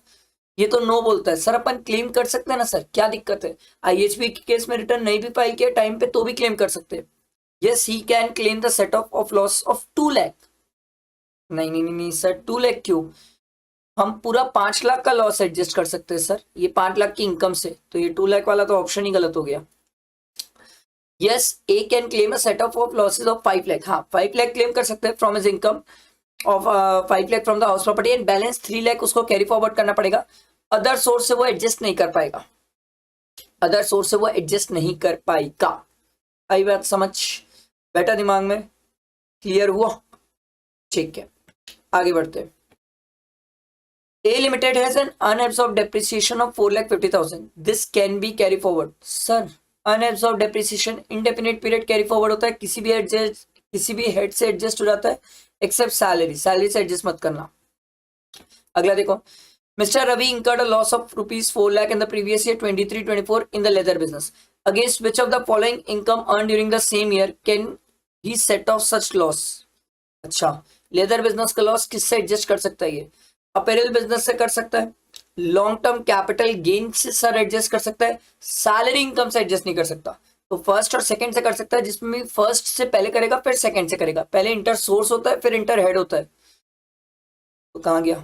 इसमें फर्स्ट पहले होगा, ये ऑप्शन, ठीक है. फर्स्ट पहले फिर सेकंड फिर बाकी जो बचेगा वो carry forward. Mr. Rohan incurred a loss of 3 lakh in the previous year 23-24 in the retail trade business. Against which of the following income during the previous year can he set off such losses? ठीक है sir, retail trade business का loss है, पहले business से adjust हो जाएगा, फिर speculative से भी एडजस्ट हो जाएगा, लॉन्ग टर्म कैपिटल गेन से भी adjust. Sir all of the above answer है, सभी से एडजस्ट हो जाएगा सर. अगला देखो, Mr. Arpan, age 35 years, submit the following particular for the year for the purpose of computing his total income. Income from salary दी हुई है, loss from let out property दिया हुआ है, ठीक है. Brought forward loss from let out property दिया हुआ है 2,30,000, मतलब brought forward loss भी है सर. Business loss 1 लाख है, बैंक इंटरेस्ट दिया हुआ है सर. तो ये तो आपस में एडजस्ट हो जाएंगे. 20,000 का लॉस बचेगा सर, ठीक है, बिजनेस का, ये कैरी फॉरवर्ड हो जाएगा. आगे देखते हैं. Compute the total income of mister Arpan for the assessment year 24-25 and the amount of loss that can be carry forward for the subsequent year if he pays tax under 115 BAC. O my God, अब अगर ये 115 BAC के basis में चला तो sir 115 BAC के basis में sir ये IHP का लॉस एडजस्ट नहीं कर पाएगा. गया, IHP का लॉस एडजस्ट ही नहीं होता. तो ये पूरी 4 लाख सैलरी की इनकम और 20,000 कैरी फॉरवर्ड. आओ सर, ये रहा ऑप्शन, 4 लाख पूरा कैरी फॉरवर्ड, ठीक है. ठीक है, ये 4 लाख की इनकम दिखाना है आपको और ये 4.5 लाख का लॉस कैरी फॉरवर्ड करना है, ठीक है. और बिजनेस लॉस जो है 20,000 कैरी फॉरवर्ड होगा. समझ आया? ये बस मेरे को लगता है ये वाला पॉइंट, ये वाला जो क्वेश्चन है इंपॉर्टेंट है स्टूडेंट्स के लिए, क्योंकि 115 BAC का ट्रीटमेंट है. स्टूडेंट गलती से IHP का भी लॉस एडजस्ट कर दिया तो गया, एडजस्ट नहीं करना सर, सिर्फ कैरी फॉरवर्ड होगा सर, ठीक है. कैरी फॉरवर्ड कर सकते हो आप. अगला क्वेश्चन देखो भाई, क्या बोलते देखो. Virat runs a business of manufacturing shoe since the previous year 21-22, ठीक है। During the previous year 21-22 and previous year 22-23 Virat has incurred a business loss, he also has an unabsorbed depreciation, ठीक है। For the previous year 23-24, he earned a business profit of 3 lakh. Considering he may or may not have sufficient business income to set off earlier losses and unabsorbed depreciation, which of the following order of set off will be considered? कौन सा order सबसे पहले adjust होगा? सबसे पहली बात है sir, simple सी बात, पहले पुराना वाला लॉस एडजस्ट करेंगे 21-22 का, फिर 22-23 का, फिर अनएब्सॉर्ब्ड डेप्रिसिएशन एडजस्ट करेंगे। देखो सर, पहले ही ऑप्शन है, सिंपल सी बात है सर, क्योंकि अगर 21-22 को 8 साल हो जाएंगे तो वो लॉस मिलेगा नहीं ना सर, वो डेड लॉस हो जाएगा, ठीक है। 9 देखो, the detail of income and losses of the mister Kumar for the previous year 23-24 are as follows. देखो, इनकम फ्रॉम सैलरी दिया हुआ है, लॉस फ्रॉम हाउस प्रॉपर्टी दिया हुआ है, लेट आउट का भी लॉस दिया हुआ है, ये दोनों मिला के 2 लाख का लॉस ही मिलता है मैक्सिमम। पहले चेक कर लो ये 115 बीएससी ले रहा है कि नहीं। What shall be the gross total income of Mr. Kumar for the assessment year 24-25, assuming that he has exercised the option of shifting out of the default tax regime? मतलब normal में चलना चाह रहे हैं तो बढ़िया है, 2 लाख का लॉस अपन सैलरी से एडजस्ट कर लेंगे, ठीक है। स्पेसिफाइड बिजनेस का लॉस सिर्फ स्पेसिफाइड बिजनेस की इनकम से होता है। जो loss from business medical business दिया हुआ है इसको आप एडजस्ट कर सकते हो सर, पहले अदर इनकम से एडजस्ट कर लो तो बचेगा 40,000, और ये 40,000 को लॉन्ग टर्म कैपिटल गेन से भी एडजस्ट कर लो तो लॉन्ग टर्म कैपिटल गेन 1,20,000 का बचेगा और सैलरी इनकम 3,20,000 की बचेगी। एडजस्ट करने के बाद लॉस दोनों को ऐड किए तो 4,40,000। आया समझ? आगे बढ़ते हैं। नेक्स्ट देखो, mister A incurred short term capital loss of 10,000 on sale of shares through the national stock exchange. Short term capital loss है ना, ये तो शॉर्ट टर्म कैपिटल गेन से भी एडजस्ट हो जाएगा, लॉन्ग टर्म से भी एडजस्ट हो जाएगा, ये बड़ा सिंपल था। अगला देखो, लास्ट क्वेश्चन है, during the assessment year 24-25 mister Kabir had a loss of 6 lakh from the head income from house property and loss of 5 lakh from the income of business and profession, 3 lakh from long term capital gain. Okay, he filed the return of income on 31 December. Sir क्या ये due date के बाद return file कर रहा है? Yes, गया। पीजीईपी का loss गया, कैपिटल गेन वाला लॉस गया, आईएचपी का लॉस बच गया। Determine the total income of mister Kabir assuming that he has exercised the option of shifting out of the default tax regime and the amount of loss that can be carry forward। कौन सा ही loss carry forward करेगा? एक IHP का ही carry forward कर पाएगा sir, बाकी loss तो वो कैरी फॉरवर्ड कर ही नहीं सकता क्योंकि due date of filing of return के बाद रिटर्न फाइल किया सर, बिलेटेड रिटर्न है सर। आई बात समझ? ये आपका सेट ऑन सेट ऑफ के क्वेश्चंस कंप्लीट हुए। इसके बाद और भी एमसीक्यूज है जो अपन कंप्लीट करेंगे, डेली बेसिस में करेंगे। आपसे सिंपल रिक्वेस्ट है, लाइक करो, फ्रेंड्स को शेयर करो, बहुत काम की चीज है सर, ठीक है। चलो, थैंक यू फ्रेंड्स।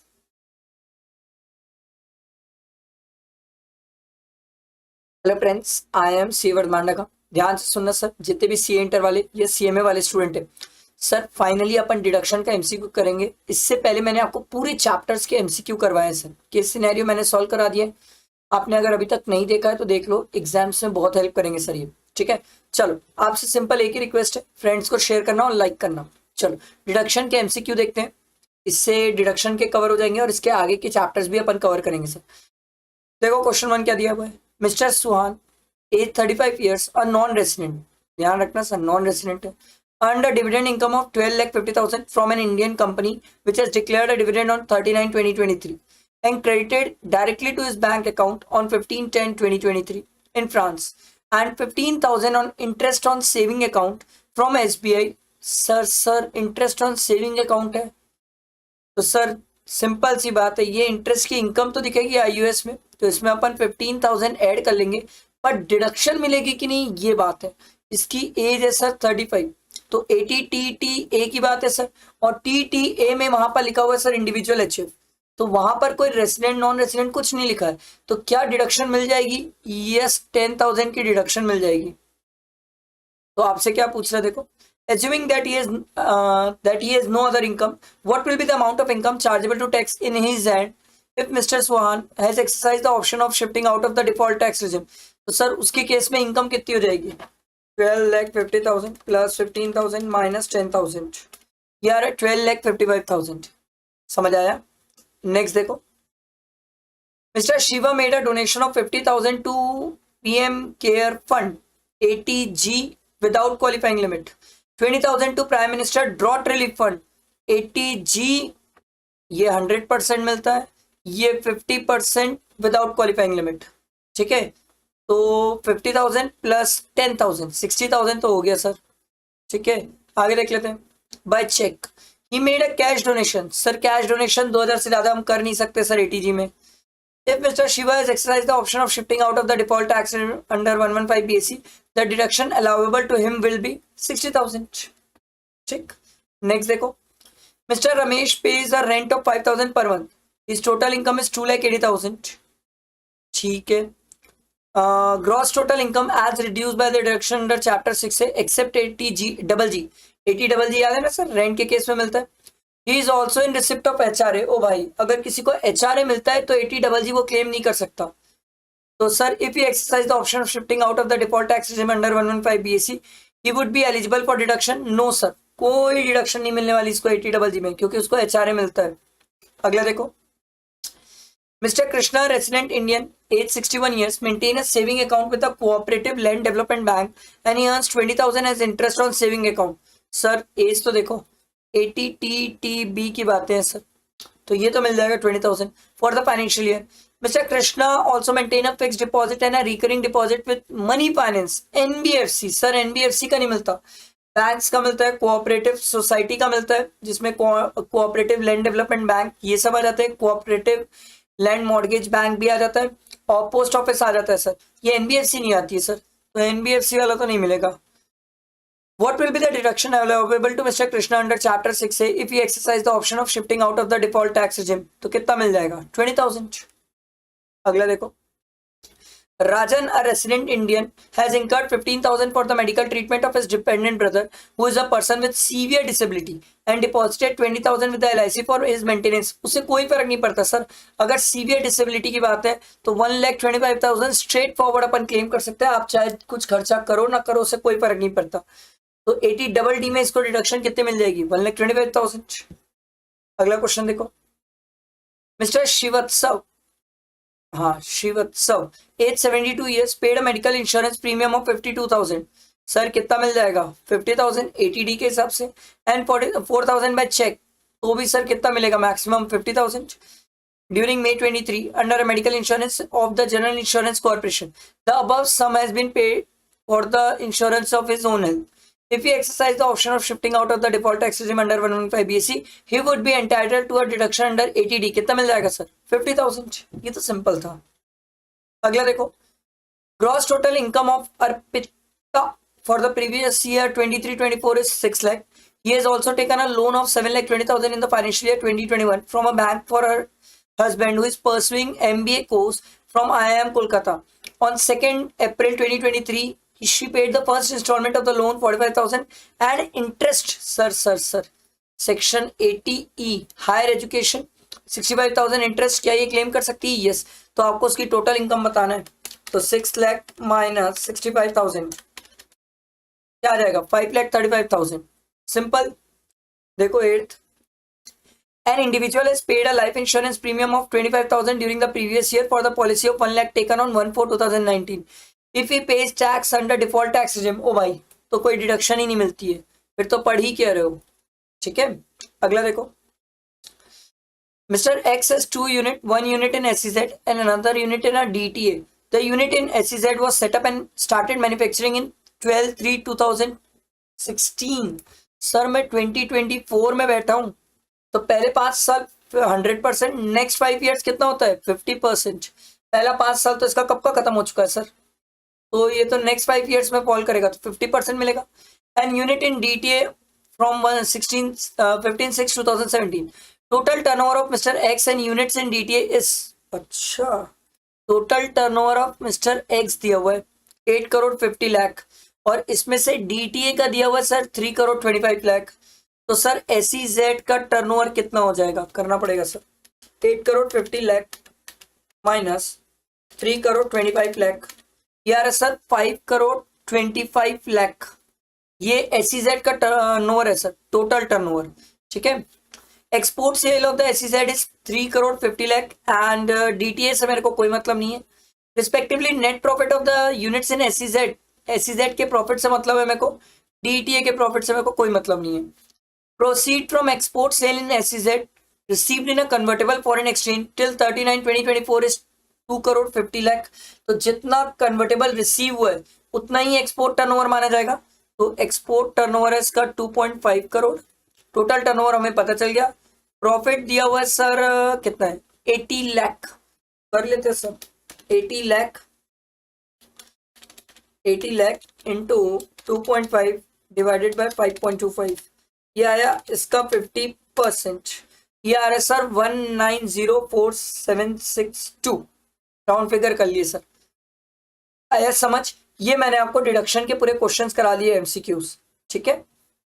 आपसे सिंपल एक रिक्वेस्ट, लाइक करना, फ्रेंड्स को शेयर करना, ये बहुत इंपॉर्टेंट क्वेश्चन है सर एग्जाम के लिए, ठीक है। चलो थैंक यू।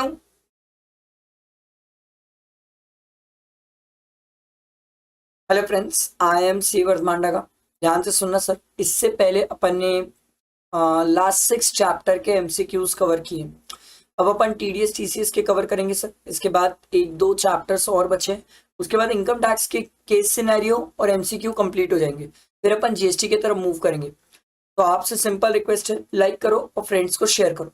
चलो लेट्स स्टार्ट, टाइम वेस्ट नहीं करते सर, एमसीक्यू करते, अच्छे एमसीक्यू से। Mr. Niyar maintains a saving and a current account in the Mira Bank Limited. The details of the withdrawal on various dates during the previous year 23-24 are as follows. देखो, saving account दिया हुआ है, current account दिया हुआ है, withdrawal दिया हुआ है सर। एक काम करते हैं, इसको ऐड कर लेते हैं। कितना आ रहा है, 15 lakh plus 20 lakh plus 35 lakh plus 25 lakh plus 22 lakh plus 5 lakh plus 38 lakh. ये आ रहा है 1 करोड़ 60 लाख का विड्रॉल है सर। तो हमने बोला था सर 1 करोड़ तक 194N बोलता है कोई टीडीएस नहीं है, प्रोवाइडेड आपने रिटर्न टाइम पे फाइल किया हो। 1 करोड़ के ऊपर 2% टीडीएस है। तो नीचे पढ़ते, mister Nair regularly files his return of income. Is Mera bank limited required to deduct TDS on withdrawal? Yes, इसने रिटर्न प्रॉपर फाइल किया भी है, तो भी 60 लाख पे 2% टीडीएस आ जाएगा। तो 60 लाख का 2% 1,20,000, 1,20,000 आ जाएगा टीडीएस। समझ आया? Section 194N। अगला देखो, a firm pay salary and interest to on capital to its resident partner. The salary and interest paid fall within the limit specified under 40B. Which of the following statement is true?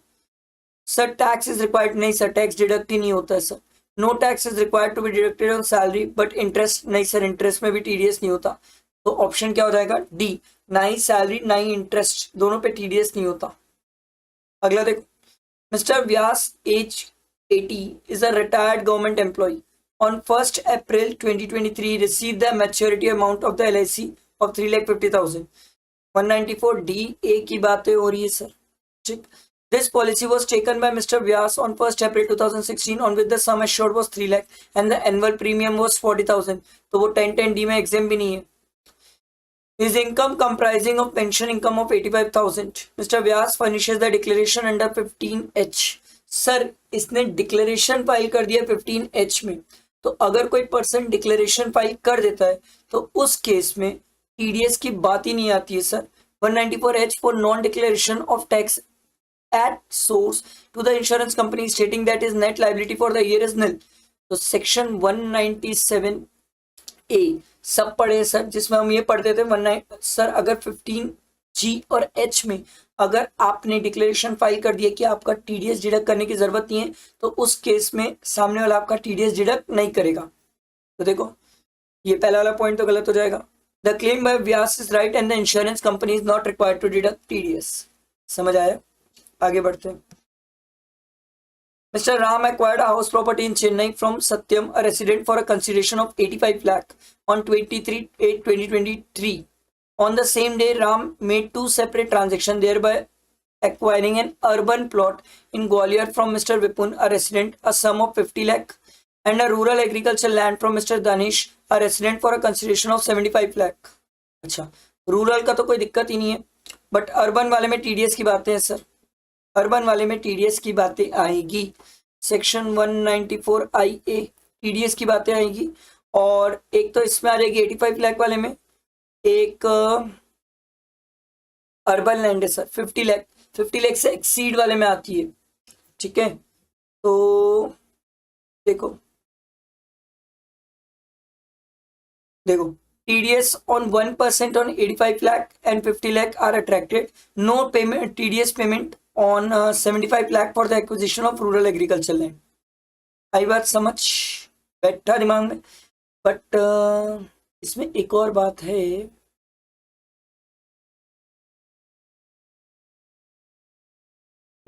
इसमें stamp duty value नहीं दी हुई है ना। Which of the following statement is correct for set for the all the transaction accidental to transfer of immovable property are included? There is no, अच्छा लिखा हुआ है, there is no difference between the stamp duty value and actual consideration. Sir अगर difference नहीं है stamp duty value और actual consideration के बीच में, तो ऑब्वियस सी बात है सर, अर्बन जो लैंड है उसी पे टीडीएस की बात है, रूरल लैंड पे तो होता ही नहीं है सर, रूरल एग्रीकल्चर लैंड पे टीडीएस की बात आती ही नहीं है, ठीक है। तो ठीक है, वैसे देखा जाए तो 85 वाला जो है यही तो एक्सीड करेगा 50 लाख से, ये तो 50 लाख से एक्सीड भी नहीं कर रहा, बट सेम डे में हुआ है, इसीलिए सर 1% टीडीएस की बात है, ठीक है। आगे देखो, mister Prakash is employed with XYZ from 5/11/2019. He resigned on 31st March 2024 and wants to withdraw the accumulated balance. Sir इसको 5 साल खत्म नहीं हुए हैं और ये विड्रॉ कर रहा है सर ईपीएफ से, सेक्शन 192A पिक्चर में आता है और बोलता है सर अगर आपने 50,000 से ज्यादा विड्रॉ किया तो 10% टीडीएस, ठीक है। अगला देखो, mister x resident is due to receive 6 lakh towards maturity proceed of LIC taken on 1/4/2001 sorry 1/4/2021 sir section 194DA picture में आ गया। सम एश्योर्ड 5 लाख है, एनुअल प्रीमियम 1,50,000 है, 10% ज्यादा तो सर 1010D में एग्जाम भी नहीं है। Mister Z a resident is due to receive 99,000 1 lakh से कम है, 194DA एप्लीकेबल होगा ही नहीं, तो ऑब्वियस सी बात है सर सिर्फ एक्स के केस में होगा। तो देखो tax is required to be deducted, नहीं एक्स और जेड दोनों में नहीं सर, सिर्फ और सिर्फ टैक्स डिडक्ट किस में होगा, एक्स के केस में, जेड के केस में होगा नहीं क्योंकि 1 लाख से कम है। आई बात समझ।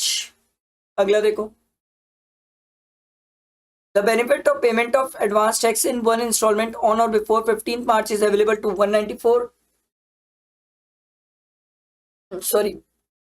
44 AD और 44 ADA, ये दो कोई तो ये फैसिलिटी मिलती है कि ऑन और बिफोर 15 मार्च ये पूरा एडवांस टैक्स एक बार में जमा कर सकते हैं। Mister X paid fees for professional services of 40,000 to mister Y who is engage only in the business of operation of call centre. Sir call centre में percent कितना है, 2। अगला देखो, mister T an Indian citizen and a resident of Indian earn a dividend income of 4,500 on from an Indian company. अच्छा 194 की बातें हो रही है, which was declared on 1/10/2023 and paid in cash. Oh my God, sir cash में इसीलिए 10% TDS की बात है, अदर देन कैश होता तो 5,000 तक टीडीएस की बात भी नहीं थी, तो कंपनी को तो टीडीएस डिडक्ट करना पड़ेगा। समझ आया, आगे बढ़ते। Mister J an employee of FX Limited attained 60 years of age on 15/5/2023. He is a resident in India during the financial year 23-24 and earned a salary income of 5 lakh computed. During the year, he earned 7 lakh from the winning of lottery. Achha. What will be his advance tax liability for the assessment year 24-25? If all the tax required to be deducted have been duly deducted and remitted to the credit of the central government on time. लो भाई TDS तो आप पहले ही काट चुके हो, तो advance tax जब आप निकालने जाओगे तो एडवांस टैक्स निकालने के लिए अपन क्या करते हैं, जितनी टैक्स लायबिलिटी आ रही है माइनस करते हैं टीडीएस, तो टीडीएस तो आपने काट के जमा कर चुका है सर, तो फिर बचा क्या, टैक्स तो आएगा ही नहीं sir. Assume that he pays tax under default tax regime, और नहीं आएगा सर, तो सर सिंपल सी बात है, यहाँ पर आंसर क्या हो जाएगा, नील, क्योंकि आपने टीडीएस जमा कर चुका है, नहीं करते तो एडवांस टैक्स लायबिलिटी आ जाती सर, ठीक है। Mr. Raj, a non-resident age 65 years, is a retired person earning a rental income of 40,000 per month from a property located in Delhi. He is residing in Canada. Apart from the rental income, he does not have any other source of income. इसके other source नहीं है sir. Is he liable to pay advance tax in India? निकालना पड़ेगा sir इसकी tax liability कितनी आएगी। 40। अच्छा पहले ये देख लो, assume that he pays tax under default tax regime. अच्छा 40,000 इंटू 12 कर लो सर 4,80,000 आ जाएगा। ठीक है सर 4,80,000, तो पहले 3 लाख पे तो निल है, अगले पे 5%, तो सर इसकी टैक्स लाइबिलिटी तो 9,000 आ रही है सर। इसकी टैक्स लाइबिलिटी 9,000 है, 10,000 से कम है sir, is not required to pay advance tax, क्योंकि 10,000 से कम लाइबिलिटी है। आई बात समझ। नेक्स्ट देखो, an interior decorator declares profit from business under presumptive under 44 ADA, is he liable to pay advance? Yes sir, he is liable to pay advance tax on or before 15th March। ये तो simple है। Mr. X, a resident Indian, wins 10,000 in a lottery। 10,000 ना sir, 10,000 तक तो TDS ही नहीं है, 10,000 के ऊपर TDS होता है सर, सेक्शन 194 याद है, डबल बी सब पढ़े हैं sir, 194B, double B, winning from lottery, winning from horse race, ये सब अपन पढ़े हैं सर। 10,000 तक की लिमिट है। क्वेश्चन 14 देखो, mister P is a professional who is responsible for paying a sum of 2 lakh as a rent for the use of building to mister Harshit, a resident, for the month of Feb 2024। The gross receipt of mister P are as under. मतलब आपको पिछले साल का दिया हुआ gross receipt 55 lakh है, पिछले साल का 50 लाख से ऊपर है, तो सेक्शन 194 आई एप्लीकेबल है। अभी 50 से कम होता ना तो फिर मैं 194 M का सोचता, या सोचना ही नहीं पड़ेगा, 194 आई सोचना पड़ेगा। और आई बोलता है सर कि रेंट आपका 2,40,000 से ज्यादा होना चाहिए। ये कितना है? 2 लाख है, तो सर टीडीएस की बात तो आएगी नहीं सर ना, टीडीएस की बात ही नहीं आएगी सर। समझ आ रही है बात? अगला देखो, mister A has 2 bank account maintain with ICICI and HDFC till from 1st April till 31st March। Mr. A withdraw the following amount as cash from both the said account। HDFC 50 lakh, ICICI 120, तो 50 plus 120 170 हो गया। ठीक है हाँ ठीक, इसमें 50 तो हम एडजस्ट कर लेंगे, 1 करोड़ तक की लिमिट है हमारे पास। ठीक, उसके बाद क्या पूछा है, what will be the amount of tax to be required to be deducted under section 194N by the HDFC and ICICI bank respectively while making payment in cash. Cash में पेमेंट कर रहे हैं, तो ओवरऑल लिमिट हमारे पास कितनी है sir? 1 crore की limit है, तो 1 करोड़ की लिमिट हटा दोगे तो बचा कितना? 70 लाख। फिगर में कुछ गड़बड़ लग रहा है,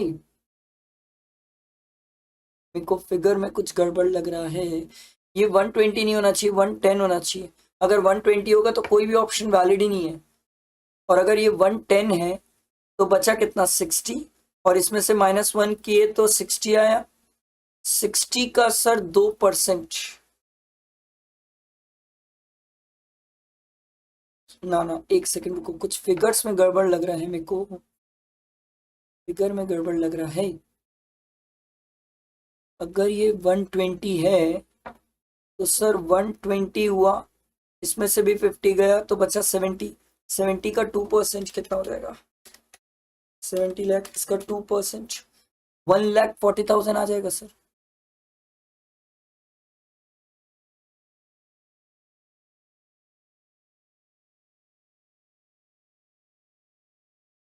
इसमें कुछ फिगर में गड़बड़ तो नहीं है?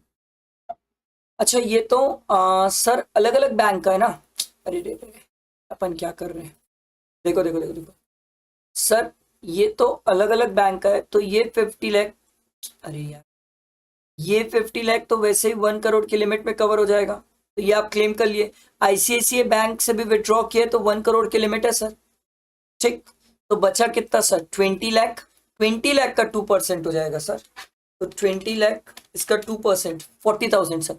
तो सर HDFC बैंक से आपको TDS डिडक्ट नहीं करवाना पड़ेगा, HDFC बैंक TDS नहीं डिडक्ट करेगा, बट ICICI बैंक 1 करोड़ से ज्यादा विड्रॉ कर रहे हो सर, 2% TDS काट देगा सर, 40,000। समझ आया? ये आपका TDS TCS का पूरा MCQ कंप्लीट हुआ। आई होप आपको समझ आया होगा। फिर भी कोई डाउट हो तो आप पूछ सकते हो। फ्रेंड्स को शेयर करना बहुत इंपॉर्टेंट है, लाइक जरूर करना। ठीक है, चलो थैंक यू।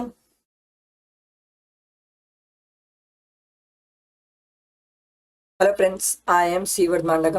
ध्यान से सुनना सर, जितने भी सी इंटर वाले स्टूडेंट है, ये एमसीक्यू की सर सीरीज चल रही है जहाँ पर मैंने इनकम टैक्स के आप लोगों को 7 चैप्टर्स के एमसीक्यू करवा दिए।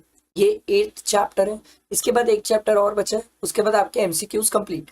तो इनकम टैक्स के केस सिनेरियो हो जाएंगे, एमसीक्यू कंप्लीट हो जाएंगे।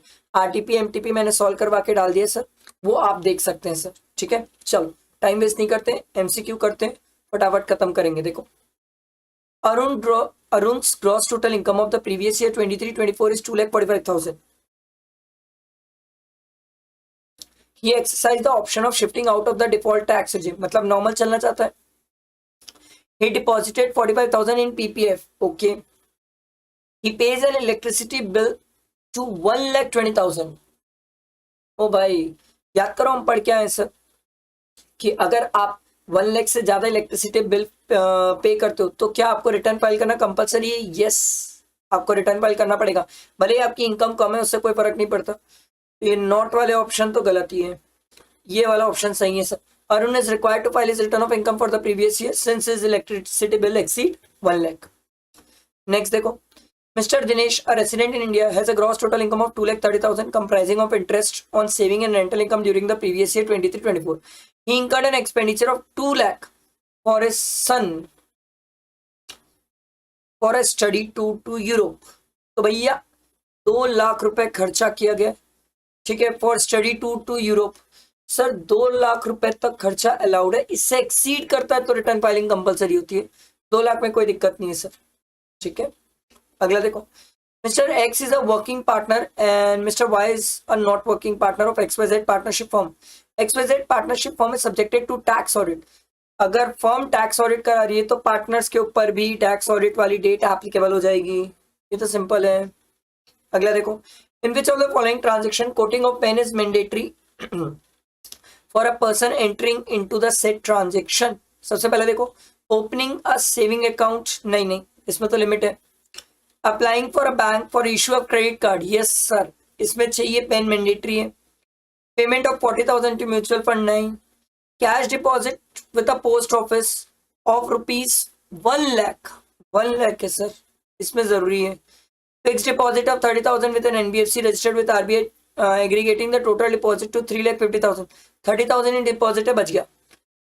फिर उसके बाद अगला दिया हुआ है share of sale of shares of an unlisted company for an amounted to ₹60,000, बच गए। तो सर इसमें सेकेंड वाला केस जरूरी है, क्रेडिट कार्ड वाला, और फोर्थ वाला केस जरूरी है, तो हमारा ऑप्शन हो जाएगा ए। ठीक है, अगला देखो, an individual client has consulted you on the matter of PAN. He is carrying on the business of sale and purchase of electric appliances. His turnover is 3 lakh rupees.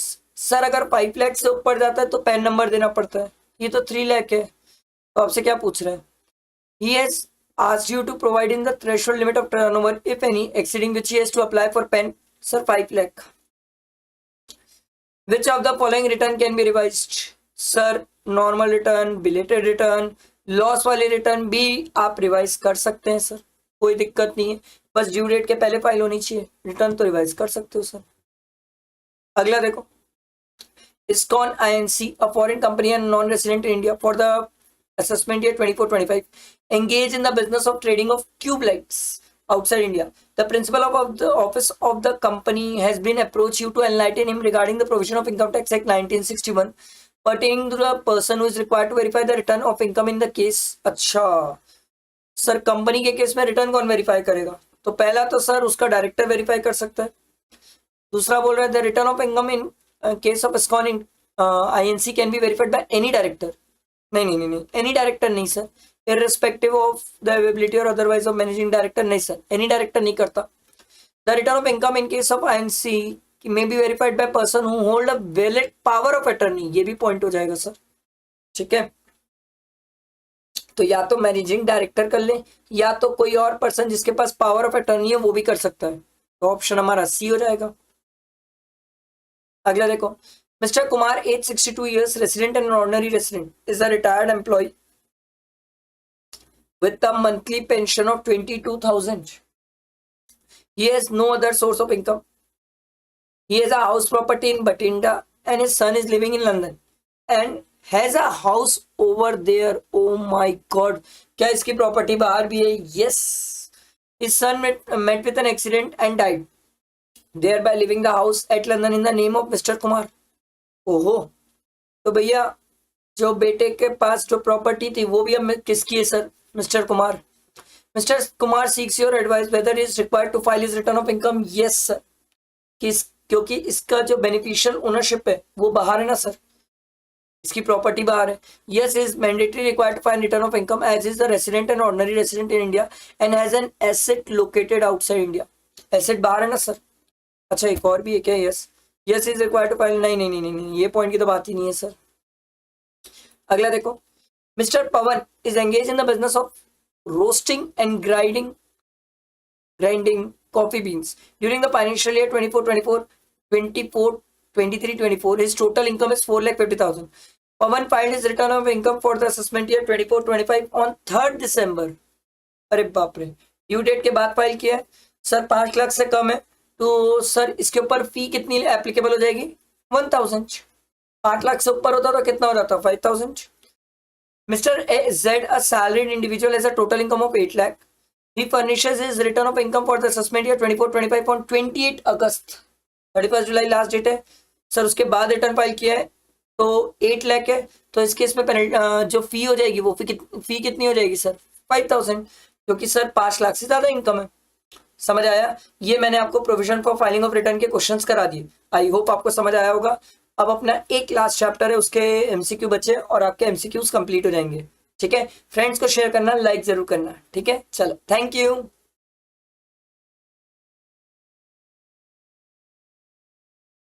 Hello friends, I am C वर्धमांडा का।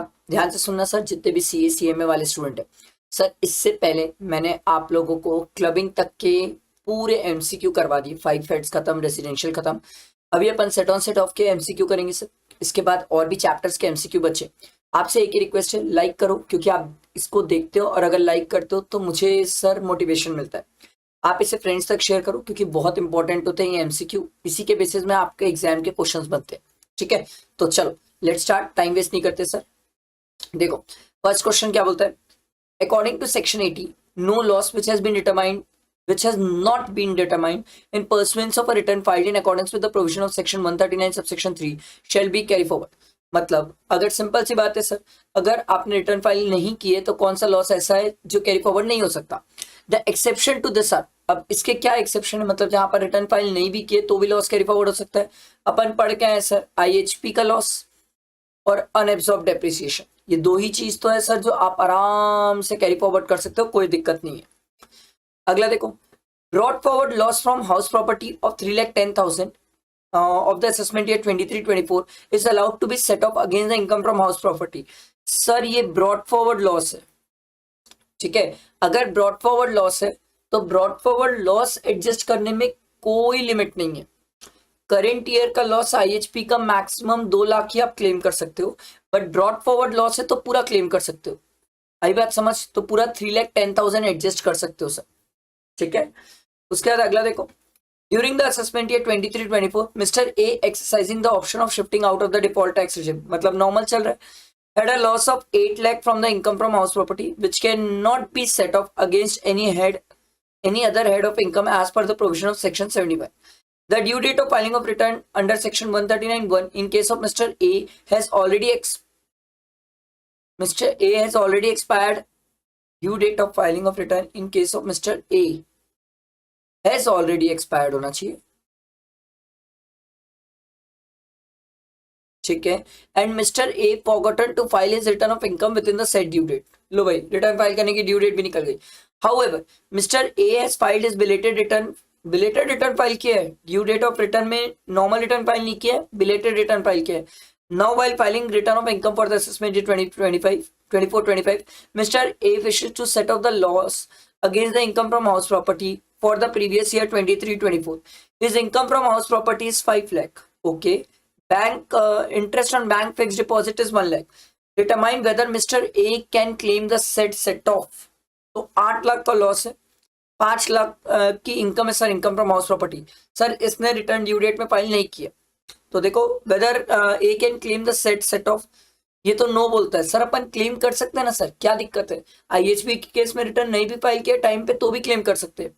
Yes he can claim the set of loss of 2 lakh. नहीं नहीं नहीं sir, 2 lakh क्यों? हम पूरा 5 लाख का loss adjust कर सकते हैं सर, ये 5 लाख की इनकम से, तो ये 2 लाख वाला तो ऑप्शन ही गलत हो गया। Yes A can claim a set of losses of 5 lakh. हाँ 5 लाख क्लेम कर सकते हैं from his income of 5 lakh from the house property and balance 3 lakh उसको कैरी फॉरवर्ड करना पड़ेगा। अदर सोर्स से वो एडजस्ट नहीं कर पाएगा, अदर सोर्स से वो एडजस्ट नहीं कर पाएगा। आई बात समझ? बैठा दिमाग में? क्लियर हुआ? ठीक है, आगे बढ़ते हैं। A Limited has an unabsorbed depreciation of 4,50,000. This can be carry forward. Sir, unabsorbed depreciation indefinite period carry forward होता है, किसी भी हेड से एडजस्ट हो जाता है एक्सेप्ट सैलरी, सैलरी से एडजस्ट मत करना। अगला देखो, mister Ravi incurred a loss of rupees 4 lakh in the previous year 23-24 in the leather business. Against which of the following income earned during the same year can he set off such loss? अच्छा, leather business का loss किससे adjust कर सकता है? ये apparel business से कर सकता है, लॉन्ग टर्म कैपिटल गेन से सर एडजस्ट कर सकता है, सैलरी इनकम से एडजस्ट नहीं कर सकता। तो फर्स्ट और सेकंड से कर सकता है, जिसमें फर्स्ट से पहले करेगा फिर सेकंड से करेगा। पहले इंटर सोर्स होता है फिर इंटर हेड होता है। तो कहाँ गया? इसमें फर्स्ट पहले होगा, ये ऑप्शन ठीक है, फर्स्ट पहले फिर सेकंड फिर बाकी जो बचेगा वो carry forward. Mr. Rohan incurred a loss of 3 lakh in the previous year 23-24 in the retail trade business. Against which of the following income during the previous year can he set off such losses? ठीक है sir, retail trade business का loss है, पहले business से adjust हो जाएगा, फिर speculative से भी एडजस्ट हो जाएगा, लॉन्ग टर्म कैपिटल गेन से भी adjust. Sir all of the above answer है, सभी से एडजस्ट हो जाएगा सर। अगला देखो, Mr. Arpan, age 35 years, submit the following particular for the year for the purpose of computing his total income. Income from salary दी हुई है, loss from let out property दिया हुआ है, ठीक है। Brought forward loss from let out property दिया हुआ है 2,30,000, मतलब brought forward loss भी है सर। Business loss 1 लाख है, बैंक इंटरेस्ट दिया हुआ है सर, तो ये तो आपस में एडजस्ट हो जाएंगे। 20,000 का लॉस बचेगा सर, ठीक है, बिजनेस का, ये कैरी फॉरवर्ड हो जाएगा। आगे देखते हैं, compute the total income of mister Arpan for the assessment year 24-25 and the amount of loss that can be carry forward for the subsequent year if he pays tax under 115 BSc. O my God, अब अगर ये 115 BSc के basis में चला तो sir 115 BSc के basis में sir ये आईएचपी का लॉस एडजस्ट नहीं कर पाएगा, गया, आईएचपी का लॉस एडजस्ट ही नहीं होता। तो ये पूरी 4 लाख सैलरी की इनकम और 20,000 कैरी फॉरवर्ड। आओ सर, ये रहा ऑप्शन, 4 लाख पूरा कैरी फॉरवर्ड, ठीक है, ठीक है, ये 4 लाख की इनकम दिखाना है आपको और ये 4.5 लाख का लॉस कैरी फॉरवर्ड करना है, ठीक है, और बिजनेस लॉस जो है 20,000 कैरी फॉरवर्ड होगा। समझ आया? ये बस मेरे को लगता है ये वाला पॉइंट, ये वाला जो क्वेश्चन है इंपॉर्टेंट है स्टूडेंट्स के लिए, क्योंकि 115 बीएससी का ट्रीटमेंट है। स्टूडेंट गलती से आईएचपी का भी लॉस एडजस्ट कर दिया तो गया, एडजस्ट नहीं करना सर, सिर्फ कैरी फॉरवर्ड होगा सर, ठीक है, कैरी फॉरवर्ड कर सकते हो आप। अगला क्वेश्चन देखो भाई, क्या बोलते देखो, Virat runs a business of manufacturing shoe since the previous year 21-22, ठीक है, during the previous year 21-22 and previous year 22-23 Virat has incurred a business loss, he also has an unabsorbed depreciation, ठीक है। For the previous year 23-24, he earned a business profit of 3 lakh. Considering he may or may not have sufficient business income to set off earlier losses and unabsorbed depreciation, which of the following order of set off will be considered? कौन सा order सबसे पहले adjust होगा? सबसे पहली बात है sir, simple सी बात, पहले पुराना वाला लॉस एडजस्ट करेंगे 21-22 का, फिर 22-23 का, फिर अनएब्सॉर्ब डेप्रिसिएशन एडजस्ट करेंगे। देखो सर, पहले ही ऑप्शन है, सिंपल सी बात है सर, क्योंकि अगर 21-22 को 8 साल हो जाएंगे तो वो लॉस मिलेगा नहीं ना सर, वो डेड लॉस हो जाएगा, ठीक है। 9 देखो, the detail of income and losses of the mister Kumar for the previous year 23-24 are as follows. देखो, इनकम फ्रॉम सैलरी दिया हुआ है, लॉस फ्रॉम हाउस प्रॉपर्टी दिया हुआ है, लेट आउट का भी लॉस दिया हुआ है, ये दोनों मिला के 2 लाख का लॉस ही मिलता है मैक्सिमम। पहले चेक कर लो ये 115 बीएससी ले रहा है कि नहीं। What shall be the gross total income of Mr. Kumar for the assessment year 24-25, assuming that he has exercised the option of shifting out of the default tax regime? मतलब normal में चलना चाह रहे हैं तो बढ़िया है, 2 लाख का लॉस अपन सैलरी से एडजस्ट कर लेंगे, ठीक है। स्पेसिफाइड बिजनेस का लॉस सिर्फ स्पेसिफाइड बिजनेस की इनकम से होता है। जो loss from business medical business दिया हुआ है इसको आप एडजस्ट कर सकते हो सर, पहले अदर इनकम से एडजस्ट कर लो तो बचेगा 40,000, और ये 40,000 को लॉन्ग टर्म कैपिटल गेन से भी एडजस्ट कर लो तो लॉन्ग टर्म कैपिटल गेन 1,20,000 का बचेगा और सैलरी इनकम 3,20,000 की बचेगी। एडजस्ट करने के बाद लॉस दोनों को ऐड किए तो 4,40,000। आया समझ? आगे बढ़ते हैं। नेक्स्ट देखो, mister A incurred short term capital loss of 10,000 on sale of shares through the national stock exchange. Short term capital loss है ना, ये तो शॉर्ट टर्म कैपिटल गेन से भी एडजस्ट हो जाएगा, लॉन्ग टर्म से भी एडजस्ट हो जाएगा, ये बड़ा सिंपल था। अगला देखो, लास्ट क्वेश्चन है। During the assessment year 24-25 mister Kabir had a loss of 6 lakh from the head income from house property and loss of 5 lakh from the income of business and profession, 3 lakh from long term capital gain. Okay, he filed the return of income on 31 December. Sir क्या ये due date के बाद return file कर रहा है? Yes, गया।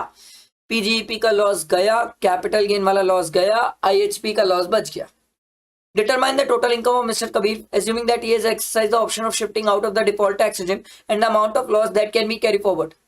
कौन सा ही लॉस कैरी फॉरवर्ड करेगा? एक आईएचपी का ही कैरी फॉरवर्ड कर पाएगा सर, बाकी लॉस तो वो कैरी फॉरवर्ड कर ही नहीं सकता क्योंकि due date of filing of return के बाद रिटर्न फाइल किया सर, बिलेटेड रिटर्न है सर। आई बात समझ? ये आपका सेट ऑन सेट ऑफ के क्वेश्चंस कंप्लीट हुए। इसके बाद और भी एमसीक्यूज है जो अपन कंप्लीट करेंगे, डेली बेसिस में करेंगे। आपसे सिंपल रिक्वेस्ट है, लाइक करो, फ्रेंड्स को शेयर करो, बहुत काम की चीज है सर, ठीक है। चलो, थैंक यू फ्रेंड्स।